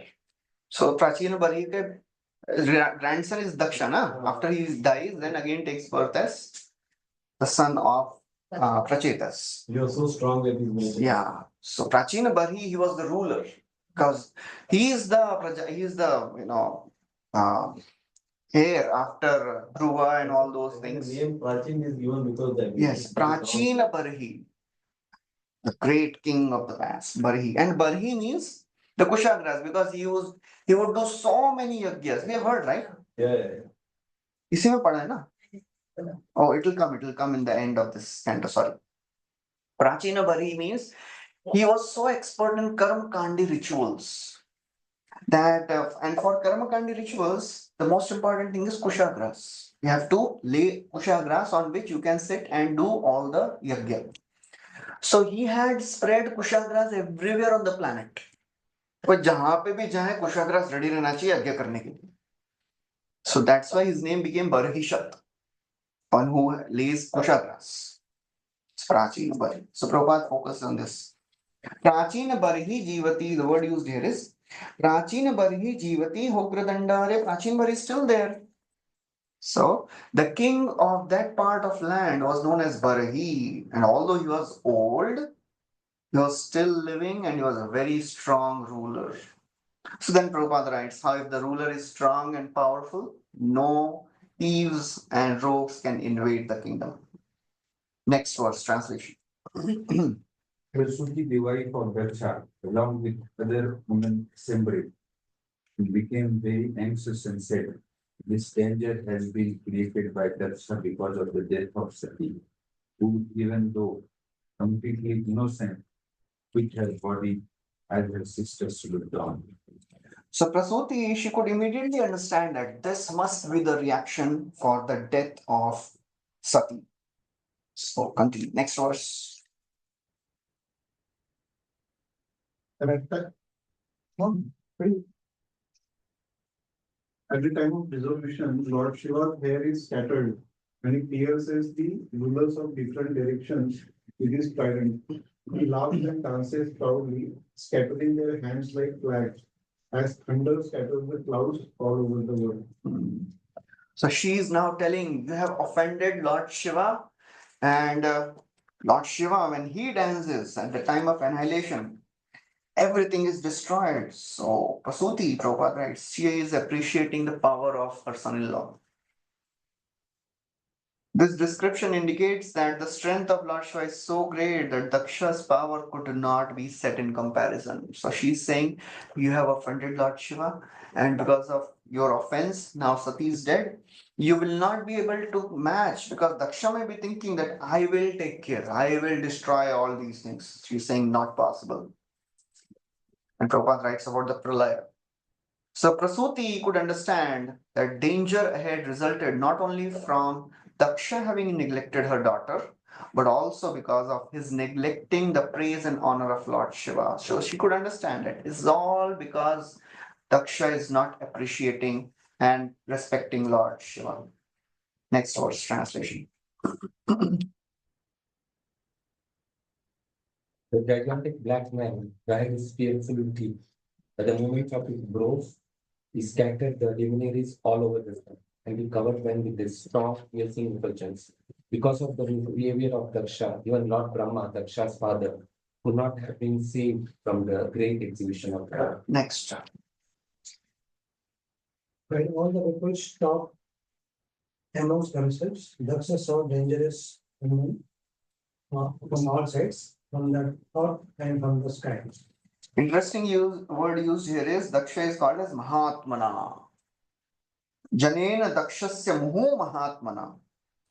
It is a sarcastic comment. He is a Mahatma. That means Veer Raghavacharya writes, Prabhupada writes. He is Mahatma means he's so steady. That means he was so strong hearted that his daughter was dead and he had no problems at all. Kitne bade Mahatma hai. He is steady and unshaken. In spite of being so strong hearted, he was now. Although previously he was not shaken. Abhi kya ho raha hai? Daksha, he saw the dangerous omens and now he is getting disturbed. So that is the difference between a Duratma and Mahatma. Mahatma is steady and stable in all the situations.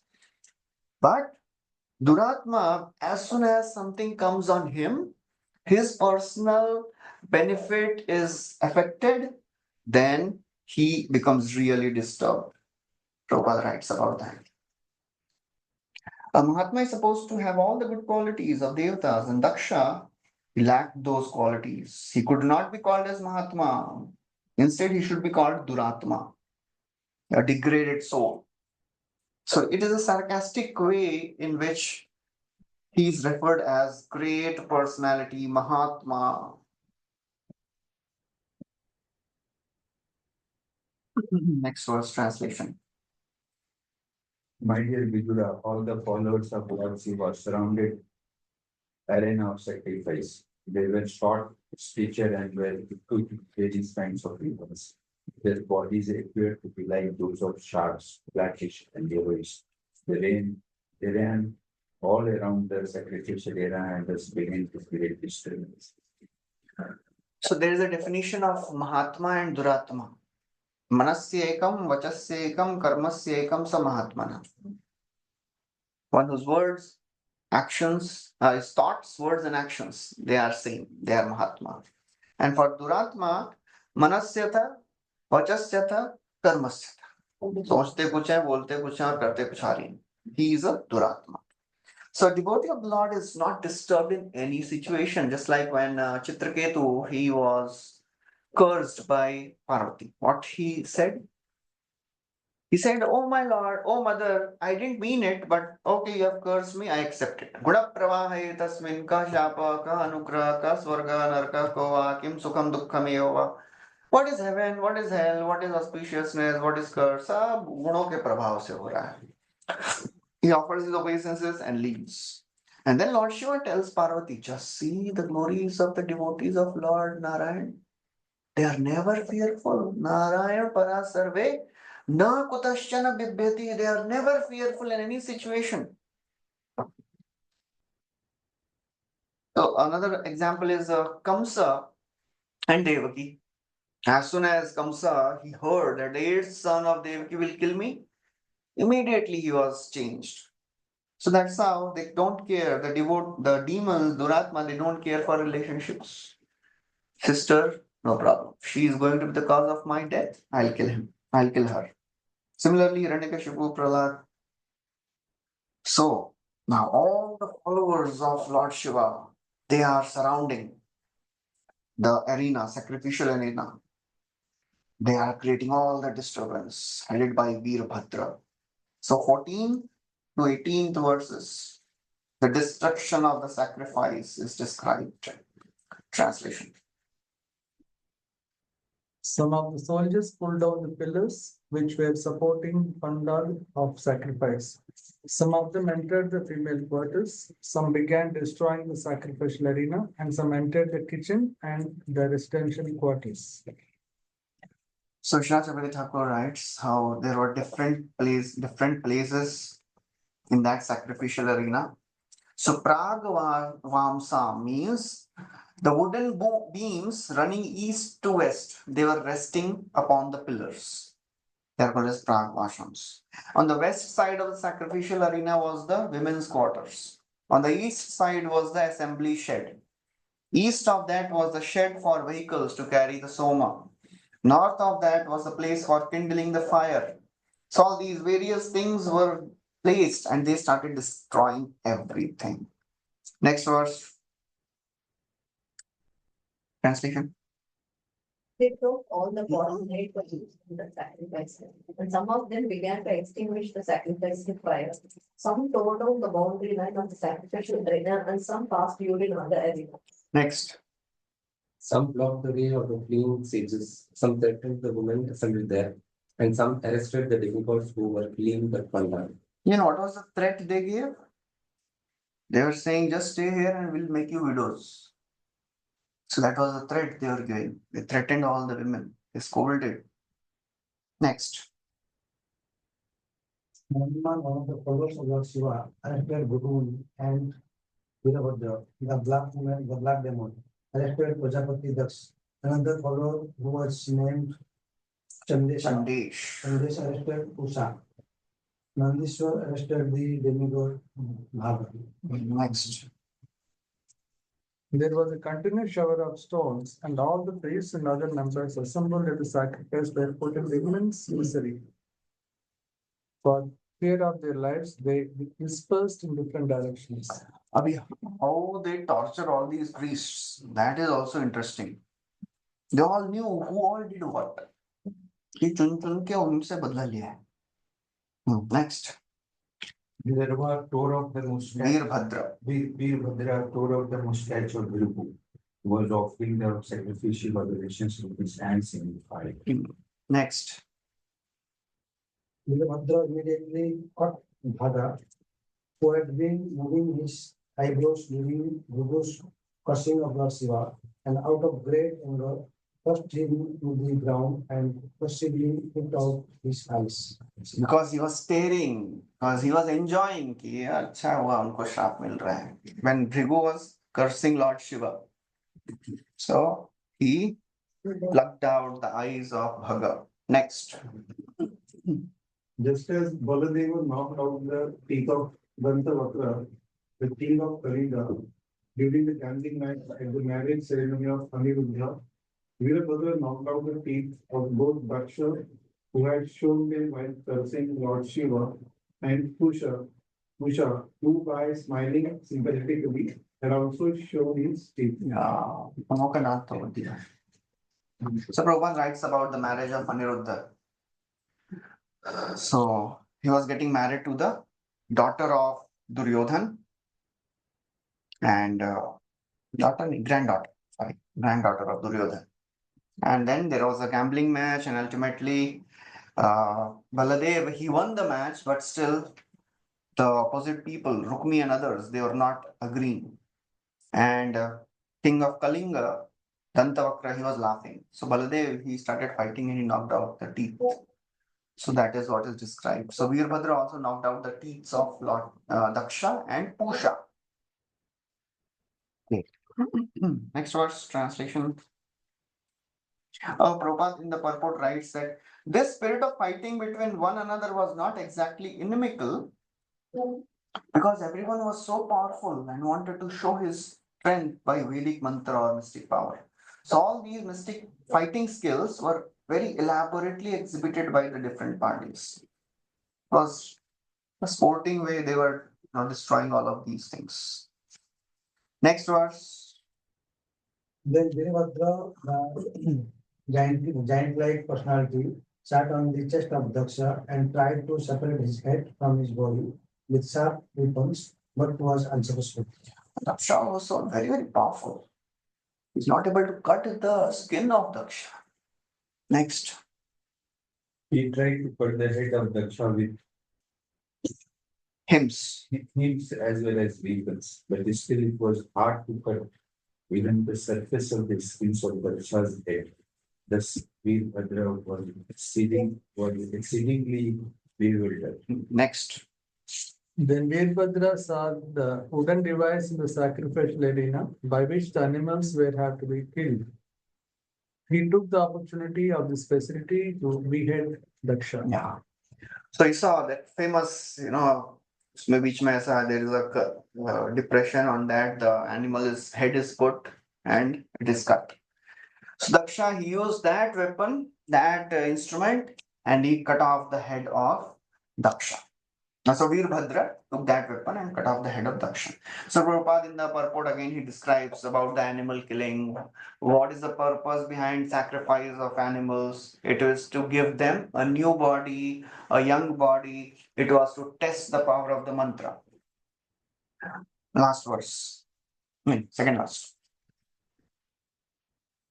Translation. Upon seeing the action of Veerabhadra, the party of Lord Shiva was pleased and cried out joyfully, and all the Bhutas, ghosts, and demons that had come made a tumultuous sound. On the other hand, the Brahmanas in charge of the sacrifice cried out in grief at the death of Daksha. Next, last verse. Veerbhadra then took the head and with great anger threw it into the southern side of the sacrificial fire, offering it in an oblation. In this way, the followers of Lord Shiva devastated all the arrangements of sacrifice. After setting fire to the whole arena, they departed from their master's abode. Very nice. Yes, that's how the entire sacrifice was devastated. And then after destroying everything, now they returned. Veerbhadra and all the devotees, all the followers, they left. So that's the end of the chapter. Should we start the sixth chapter? So sixth chapter is Brahma satisfies Lord Shiva. So in third canto, we have heard about three types of devotion. Bhakti in the mode of goodness, passion and ignorance. So in this chapter now, in this canto, we are seeing the practical examples of people who are in the goodness, passion and ignorance. So Daksha is a classic example of a person who is practicing bhakti in which mode? What was the quality of ignorance? Ignorance, they are totally Ignorance, jo bhakti in ignorance means what is the prominent intention? envy. Envy and destroying others. Destroying. Passion means I want something. That is Dhruva. And goodness is Ritu Maharaj. So now in this 6th chapter, all the Devtas, they go to Lord Shiva because Lord Shiva is still very, very angry. They wanted to pacify Lord Shiva. Because if Lord Shiva remains angry, then he may destroy the entire universe. So all the Devtas, they go to first Brahmaji. So that's We got a goat head. अभी आएगा आगे अभी तो खाली मारा है अभी दक्षा चला गया तो प्रजापति नहीं है तो हाउ द प्रजा विल ग्रो शिवा को रिक्वेस्ट करके पैसिफाई करना है विष्णु जी को कि भाई माफ कर दो इनको आपने भेज के मरवा दिया सबको कुछ तो करिए So Lord Shiva says that I was not angry with them. I was just punishing them for wrong thing they did. Just like parents, they punish the children. So I punish them. आपको चाहिए तो मैं ठीक है I'll do the needful. सबको अच्छा अच्छा वो देते हैं. Well, he gives some benedictions, but he gives them in a way that they will never forget that it was their mistake. जिसके दांत तोड़े बोलते हैं you can eat through the mouth of your disciples. Disciples आपको चबा के देंगे आप खा लेना. That's how he gives all these benedictions. Funny benedictions देते हैं इनको सब. Okay, so all the devtas they now go to Brahmaji. First verse translation. All the priests and other members of the sacrificial assembly and all the demigods having been defeated by the soldiers of Lord Shiva and injured by weapons like trident and swords, approached Lord Brahma in fear. After offering him obeisances, they began to speak in detail of all the events which had taken place. Interestingly, next verse describes what is very amazing. Next verse translation. Both Lord Brahma and Vishnu had already known that such events would occur in the sacrificial arena of Daksha. And knowing beforehand, they did not go to the sacrifice. So Brahmaji was not there. Vishnu didn't come. They knew because they know everything. Vedaham samatitani vartamanani bhavishyani cha bhutani. So Brahma is also omniscient by the mercy of the Lord. So Prabhupada writes, Lord Vishnu is omniscient and he therefore knew what would happen. For this reason, neither Narayan nor Brahma attended. Okay, next verse. After he heard everything, what he is saying. तदाकर्ण्य विभुप्राह तेजीयसी कृतागसी क्षेमाय तत्र सा भूयान्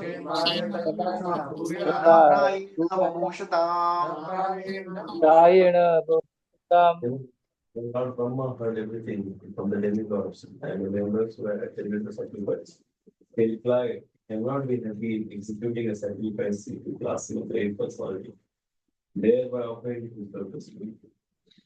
And you cannot have happiness in So first Brahmaji heard from the Devatas. That is the first requirement. When somebody comes with an appeal, please hear them properly. pathetic. Empathetic listening. Listening skills are important. नहीं तो Brahma ji knew everything what happened. ये बेचारे detail में सब बता रहे. ब्रह्मा जी बोल रहे अच्छा और क्या हुआ अच्छा ये भी हुआ था ओह ऐसा हुआ. So when we hear somebody, they feel हाँ सुना मेरे को चलो भाई. He knows my problem. So tad akarnya, he heard everything, and then Vibhu, although he is all powerful, he knew everything. He is Vibhu, but still he heard and then he spoke. Praha. What he spoke? Tejiyasi kritagasi. If you blaspheme a great personality and offend his lotus feet, Shemaya tatra sa bhuyan. you cannot be happy. Wherever great personality is offended, Ayu, Shriyo, Yasho, Dharma, Lokan, Ashish, Evacha, Hanti, Shreyamsi, Sarvani, Pumso, Mahat, Atikramaha. Whenever great personalities are offended, these 6 things, they are destroyed. Ayu, Shriya, wealth. Ayu, Shriya, Yasha, fame. Dharma, religious principles. Lokan, Ashish, Eva, all the benedictions. So 5 things are destroyed. Pumso, Mahat, Atikramaha. So he says, you have offended Lord Shiva. Why you were there when Lord Shiva was offended? That was your offense. That was your mistake. One of them should have. Either they should have left or they should have stopped it. But they just stood there. They didn't say anything.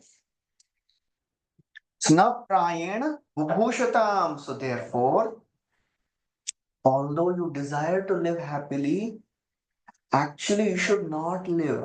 It is better that you die because you have offended great personality. So Prabhupada writes, Lord Brahma explained to Devatas that Daksha wanted to enjoy the results of fruitive activities. It is not possible to enjoy when one offends great personality like Shiva. According to Manu's law, when a person commits murder, punishment is beneficial for him. Because if he is not killed, he might commit more murders and will be entangled. So therefore, Lord Brahma is saying it was good that Daksha is killed. Otherwise, he would commit more sinful activities. He would offend more great personalities. So that's how Brahmaji is saying you should expect calamity. Just like Parikshit Maharaj, he expected calamity and he desired calamity. We heard in the first canto when he put that snake on the shoulders of Shamik Rishi, he was returning. He expected calamity and he desired it. He said, I should be punished because if I am not punished, I will suffer and my future generations will suffer. I may do the same thing in the future. So he says you should expect. It is natural. You have offended a great personality. Next verse. Athapi uyam kritakilvishabhavam Varhisho bhag bhajam parado Prasadayadhvam parishuddha chetasa Kipra prasadam Pragrihitangripadmam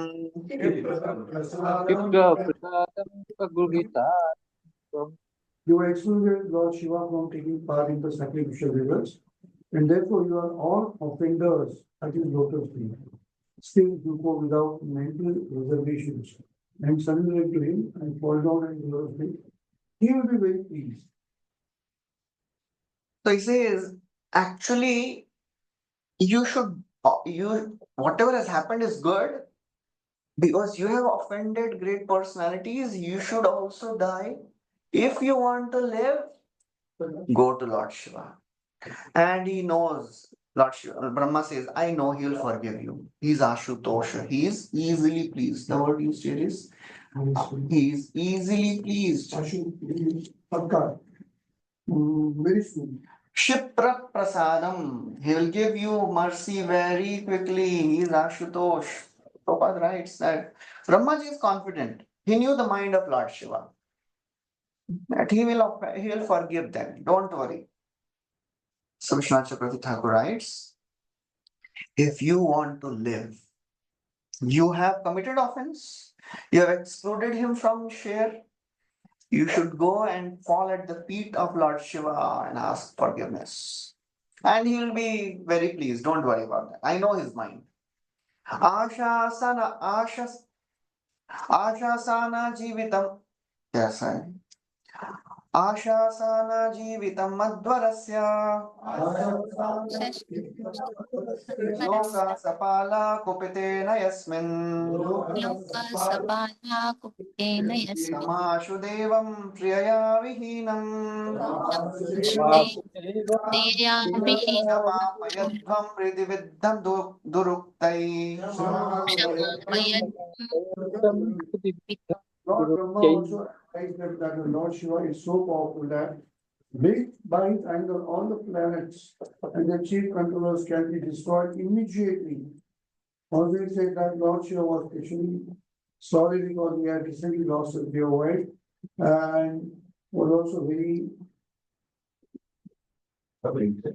very much afflicted by unkind words of touch. Under the circumstances, Lord Brahma suggested he could use them to go at once and beg his pardon. So although you have offended him, it is the nature of great personalities to forgive. Ambrish forgave Durvasa Muni, Vidurji forgave Dhritarashtra, Ashwatthama was forgiven by Draupadi. So it is the nature of great personalities to forgive. So you go, but Lord Shiva is very angry now for two reasons. Because first reason is he has lost his dear wife and he is insulted by the harsh words of Daksha. Therefore, please go and at once beg pardon. It is nature for anyone to be pained. Even great personalities, they feel pain when they are insulted. Any examples? Krishna himself was famous. Krishna himself was pained when? He was not against pain and it was. Hiranyaksha insulted. When Hiranyaksha insulted, the word there was. नहीं वो तो बोलते हैं लेकिन pen वाला एक अच्छा word है उसमें he also was pained. Any other example? Shiva का भी है ना अभी जस्ट पहले जब हाँ ये तो हो गया इसके अलावा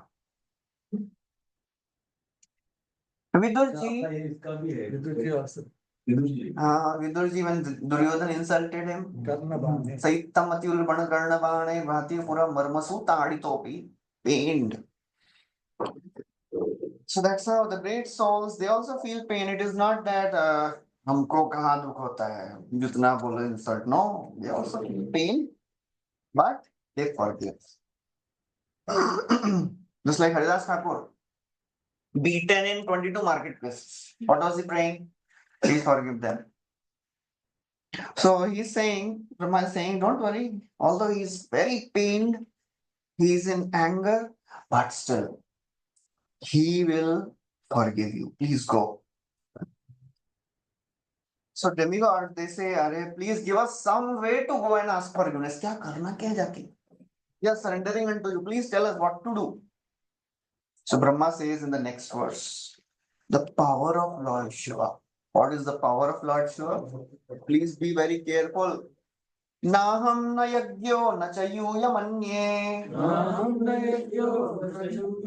Ite bhajo munayascha tattvam. Vidu pramanam balavirya yorva. यस्यात्म तंत्रस्य क उपायं विधित्से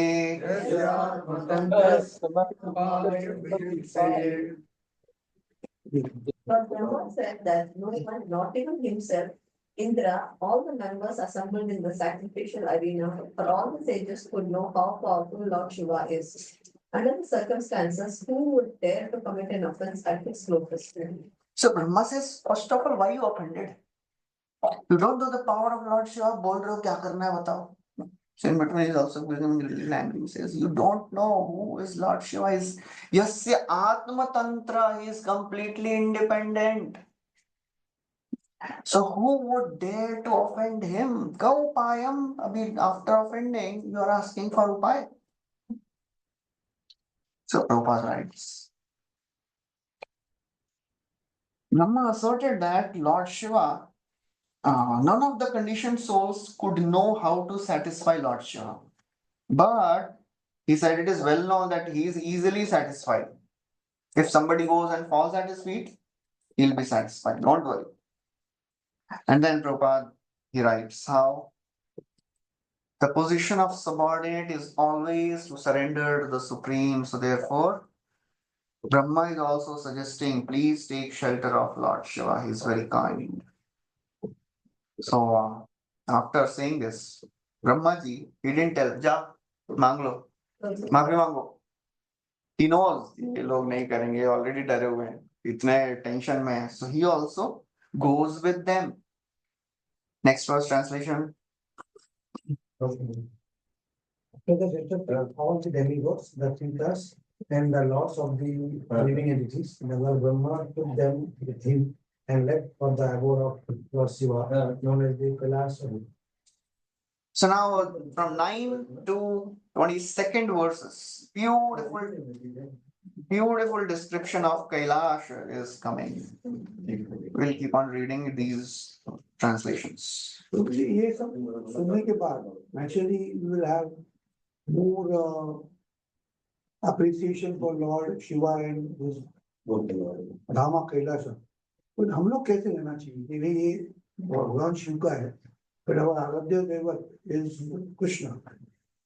तो उसको कैसे हम लोग So Prabhupada's purports are sufficient to read that and Prabhupada describes in every purport he describes नहीं who is Lord Shiva and हमारा भाव क्या है कि हम लोग भगवान कृष्ण को मानते रहे अभी शिव का हम लोग सुनते रहे इसमें कैसे हम लोग a great devotee hai. He is the greatest of the devotees. It is the glories of the devotees of Lord. That is described. So what is the problem? We should be happy hearing. No, we should not get confused and we should not be insecure कि भाई इनके बारे में सुनेंगे तो कैसे होगा? ऐसा कुछ नहीं If we hear about the devotees ये of the डिवोटी का Lord, डिस्क्रिप्शन है सुन के हम लोग पढ़ेंगे we hear about the devotees of the Lord. That is more powerful than hearing about the Lord. Okay That is how. Very nicely about Shiva's position. He says Vishnu impregnates the mother earth. That impregnation is done through Lord Shiva. Yeah, the glands of Lord Vishnu is. Lord Vishnu's impregnation happens through Lord Shiva. So he is actually the father of all divinity. Shiva's position is like that. Bhutanath Bhutanath is a compassion. That is a different part. But this is Huh? actual father of all living entities. Oh, सुना है ना Mahavishnu glances on the material nature. Yeah. So Lord Vishnu never comes in touch with material nature directly. That glance is Lord Shiva. That is described by some acharyas. Okay, so now the description of Kailash is there. We'll keep on reading these verses. The abode known as Kailasa is full of different herbs and vegetables, and it is sanctified by Vedic hymns and mystic yoga practice. Thus, the residents of that abode are demigods by birth and have all mystic powers. Besides them, there are other human beings who are known as Kinnaras and Gandharvas and are accompanied by their beautiful wives who are known as Apsaras or angels. Next. Kailasa is full of mountains filled with all kinds of valuable jewels and minerals and surrounded by all varieties of valuable trees and plants. The top of the hill is nicely decorated with various types of deer. There are many waterfalls and in the mountain there are many beautiful caves in which the very beautiful wives of the mystics are found. On Kailasa there is always the rhythmical sound of the peacocks, sweet vibrations, and the bees humming. Cuckoos are always singing, and other birds whisper among themselves. There are tall trees with straight branches that appear to call the sweet birds, and when herds of elephants pass through the hills, it appears that the Kailasa hill moves with them. When waterfalls resound, it appears that Kailasa hill does also. The whole of Kailasha hill is decorated with various types of trees, which the following names may be mentioned. Mandara, Parijata, Sarala, Kamala, Kala, Tal. Kovidara, Asana, Arjuna, Amrajati, Mango. Amrajati, Kadamba, Vili Kadamba, Naga, Pinnaga, Champaka, Patala, Ashoka, Bakula, Pindar, Purabala. And then it is decorated with Same like Vaikuntha. Mandara Kunda Kurabotpala Champakarna Punna Gana Gavakulambuja Parijata. Same flowers. The entire hill is decorated with such trees. Spiritual brothers and the fragrant aromas. So Kailash is like spiritual abode only. Yeah, next verse. Now 16 to 18, there are some trees described. And then Prabhupada writes, there are some pious trees, not in this place, in somewhere else. Okay, we'll read it, then we'll discuss. Translation 16th. There are other trees also which decorate the hill, such as golden lotus flower, the cinnamon tree, Madhati, Kubja, Mallika, and Madhavi. Next. Cinnamon. Nahi. Dalchini. Next. Kailash hill is also decorated with such trees as katta, jackfruit, nilava, banyan trees, locusts, Laksha. success, Growth. and trees producing. As a 40. Hing na? Hing. Ah. Also, there are trees of betel nuts and Bhujidra Patra, as well as Rajpura, blackberries, and similar other trees. Next. There are mango trees, Riyala, Mahuka, Undura. Besides these, there are other trees like green bamboo, Ichaka, and varieties of other bamboo trees on decorating with the fact of Kailash. So in another purport, Prabhupada writes somewhere that there are some pious trees and there are some impious trees. So pious tree means they have fruits and flowers. Impious tree means they don't have flowers and fruits, only some decorative leaves. So the piety and impiety is judged by one's contribution to the society. If somebody is not contributing anything to the society, he is impious. मतलब when Krishna goes to forest to see the beauty, वहां पे बोलते हैं पश्यैतान् महाभागान् परार्थैकान् जीवितान् वातवर्षातपहिमान् सहन्तो वारयन्ति न. Just see the trees of Vrindavan, they are so fortunate. क्या fortunate trees is a condemned species. Simple. क्यों? परार्थ एकांत जीवितान, they are Mahabhaga, they are most fortunate, दूसरों के लिए जी रहे हैं. वात वर्षा तप हिमान संतो, टॉलरेटिंग एवरीथिंग. और क्या दे रहे हैं? पत्र पुष्प फल छाया मूल वल्क लदारो भी गंध निर्यास भस्मास्ति तोकमय कामान विवर्तते. They are giving so many things. पत्र, पुष्प, फल, छाया, मूल, वल्कल, दारुभी, गंध, निर्यास, भस्म, अस्थि. 11 चीज दे रहे हैं. So that's how when somebody contributes to the society, gives something that is pious. Hey, आजकल के जो भी डेकोरेटिव प्लांट्स रहते हैं इम्पायस, खाली देखने में अच्छे लगते हैं वो, अलग अलग leaves. Continue. There are different kinds of lotus flowers, such as Kumuda, Utpal, Shatapatra.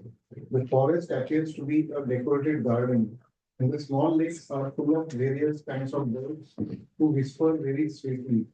There are many kinds of other animals also, like deer, monkeys, boars, lions, rikshas, shailakas, forest cows, forest asses, tigers, small deer, buffalo, and many other animals who are fully enjoying their lives. There are varieties of deer such as Karnantra, Ekpada, Swasya, Brook, and Asturi. The deer is the most musk. Besides the deer, there are many banana trees which decorate the small hillside lakes. Very nice. Next. There is a small lake named Alakananda in which Sati used to take her bath, and that lake is especially of Krishna's. All the living gods, after seeing the specific beauty of Kailash Hill, were struck with wonder at the great opulence to be found there. So Daksha was thinking, oh, he's beggar. See, that is the opulence of Lord Shiva, all natural beauty. So even devatas were struck with wonder. So that's how all the Devtas, they entered. So Prabhupada writes about Alaknanda. There is every possibility of accepting such a statement because Ganga water always flows from the hair of Lord Shiva. So Alaknanda is there. So that's why this lake is Alaknanda.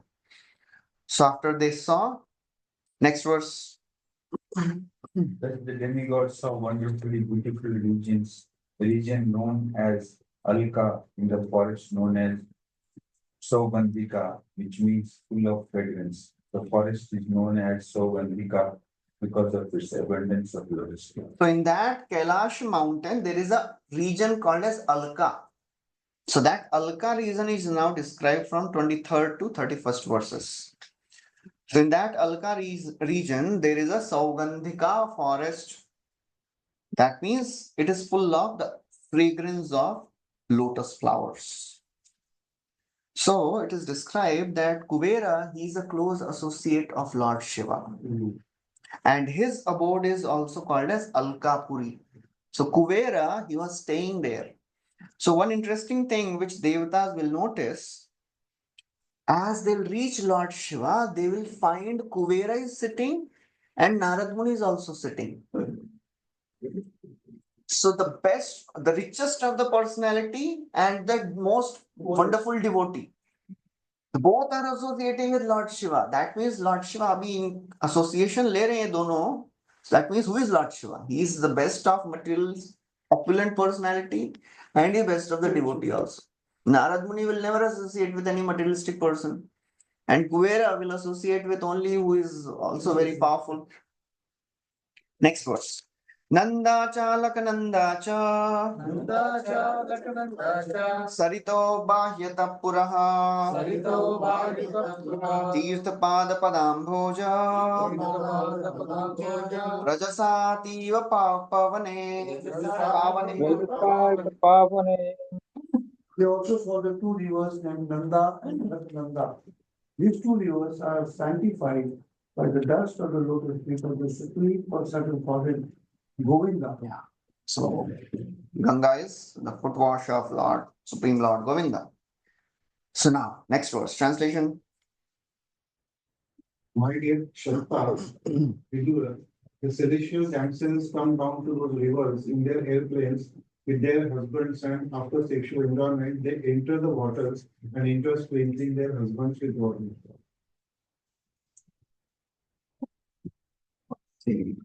So Prabhupada in this verse focuses on this word Rati Karshita. How the material enjoyment makes one fatigued. However wonderful material enjoyment may look, but after enjoyment, one gets fatigued. But spiritual enjoyment makes one enlivened, makes one more and more enthusiastic. So that's what Prabhupada focuses on this verse. Even the damsels of heaven are there, polluted by the thoughts of sex enjoyment. And when they enjoy, they become so very fatigued. So Prabhupada writes in the next paragraph. Two words are very significant in this connection. Rati Karshitaha. Damsels became morose after sex enjoyment. So Prabhupada focuses on that. That any enjoyment of this world makes one morose. यही संस्पर्शजा होगा Dukkha. Dukkha will come for sure. Any activity away from the service of the Lord cannot satisfy the living entity, and it creates only dukkha. So Prabhupada focuses on that, and then Prabhupada focuses on the previous verse, Tirthapad. Interesting है प्रभुपाद ने तीर्थपाद का commentary इसमें दिया है, next वाले में नहीं दिया. मतलब previously he didn't explain about Tirthapad. Prabhupada is focusing on Tirthapad in the next verse is ये श्लोक के translation purport में. Tirthapad means Tirtha is sanctified place, Pad is the lotus feet of the Lord. So people go to a sanctified place to be free of the sinful reactions. Lord's feet is Tirthapad. And another very interesting feature we have heard is wherever the devotee goes, that place is also Tirtha, where it is described. Kirti Kurvanti Tirthani. So Prabhupada writes about that also. Okay, so we'll stop here. अच्छा एक पूरा पढ़ ही लेते हैं, ये 33rd तक खत्म कर देते हैं, 31st तक translation. Next verse. After the damsels of the heavenly planets bathe in the water, it becomes yellowish and fragrant due to the kumkuma from their bodies. Thus, the elephants come to bathe there with their wives, and the she elephants, they also drink the water, although they are not thirsty. Interesting. The elephants, they drink the water even if they are not thirsty. मतलब we eat even if there is no hunger, if it is delicious. So as the elephants are drinking water even if they are not thirsty. Next verse, translation. The airplanes of the heavenly divisions are decked with pearls, gold, and many valuable jewels. The heavenly divisions are compared to clouds in the sky, decorated with occasional flashes of electric lightning. So Alka, it was filled with beautiful airplanes. All the denizens of this Alkapuri, they had airplanes. And Srila Prabhupada compares this beautiful airplanes of heavenly planets with the planes of current times. And one interesting comparison which is made here, Prabhupada elaborates on that. The beautiful airplanes are compared here to the sky. And because they fly in the sky, and the passengers in those airplanes, they are the clouds. So the entire airplane is compared to a sky. And the passengers in that airplane, they are compared to the clouds. And the damsels, the wives of these passengers, they are compared to lightning. So that's how entire space was looking so very beautiful. In summation, the airplanes with their passengers which came from higher planets to Kailasha were very pleasant to look at. Next verse, translation. While traveling, the demigods passed over the forest known as Saugandhika, which is full of variety of flowers, fruits, and desired things. While passing over the forest, they also saw the regions of Yaksheshwar. Kuvera. Next verse. In that celestial forest, there were many birds whose necks were colored reddish and whose sweet sounds mixed with the humming of the bees. The lakes were abundantly decorated with flying swans as well as strong stem lotus flowers. Next. All these atmospheric influences unsettled the forest elephants who flocked together in that sandalwood forest. And the blowing wind agitated the mind of themselves. There are therefore further sexual enjoyment. So all the devatas, as they are roaming in this forest of Saugandhika, enjoying the beauty, they become more and more lusty. So that is the atmosphere of this world, Prabhupada writes. Whenever there is nice atmosphere in the material world, immediately the sexual appetite is awakened. But Prabhupada gives the comparison of the Vaikuntha. What was the description there? The same description, but they are not disturbed. Vaimanika salalana charitani shashvat gayanti yatra shamalam shapanani bharatu antarajaleno vikasan madhumadhavinam gandhen akhandita dhiyaha apyanilam shipanta. Exactly same description है. वैमानिका है, विमान है, ऐसा ललना, beautiful wives, and the beautiful fragrance of Madhavi flowers are there, but they are not disturbed by any lust because they are focused on the lotus feet of Krishna. They are just singing the glories of the Lord. Although the plains are beautiful, वैदुर्य मार्कट हेममय विमान है, वहां पे भी same description आता है. उनके भी planes ऐसे ही हैं, वैकुंठ के planes, and their ladies are also very beautiful. But Krishnatmana na raja adadu, because their minds are absorbed in Krishna. The Rajogun doesn't enter the mind of the Vaikuntavasis. Prabhupada writes, Param Drishtva Nivartate. Last verse we'll read today. They also saw that the bathing ghatas and their staircases were made of Vaidurya money. The water was full of lotus flowers. Passing by such lake, the demigod reached a place where there was a great banyan tree. अब पहुंच गए जहाँ पे lord Shiva is there and now wonderful discussion will start about the banyan tree and Lord Shiva surrounded by Kuber and all that. Okay, so we'll stop here. Thank you very much. Hare Krishna. Srila Prabhupada की जय, श्रीमद् भागवतम की जय. भौतिक जो कैलाश है, भौतिक कैलाश जो हिमालय है, सुबह में भी कोई जाता नहीं है, मतलब they cannot reach there so far. नहीं, यहाँ का जो कैलाश है that is a representation of the Kailash. ये जो कैलाश कौन सा कैलाश है? ये जो कैलाश कहाँ पहुंचे ये लोग सब? In between the सदाशिव धाम है देवता लोग कहाँ जाएंगे वहां सदाशिव धाम में? भूमंडल में 5th कैंटो में आएगा there is Kailash also. Jambu Dwipa है, 9 मतलब 9 आइलैंड्स, बीच वाला 7 आइलैंड, सॉरी बीच वाला जम्बू द्वीप है. जम्बू द्वीप के 9 पोर्शंस हैं. उसमें एक है भारतवर्ष जहाँ पे हम रह रहे हैं. 9 वर्ष है उसमें. 9 जम्बू द्वीप को 9 भाग में डिवाइड किया गया है. उसमें एक भारतवर्ष है, लोएस्ट वन. भारतवर्ष में एक भारत खंड है, उसको पृथ्वी बोलते हैं. फिर उसके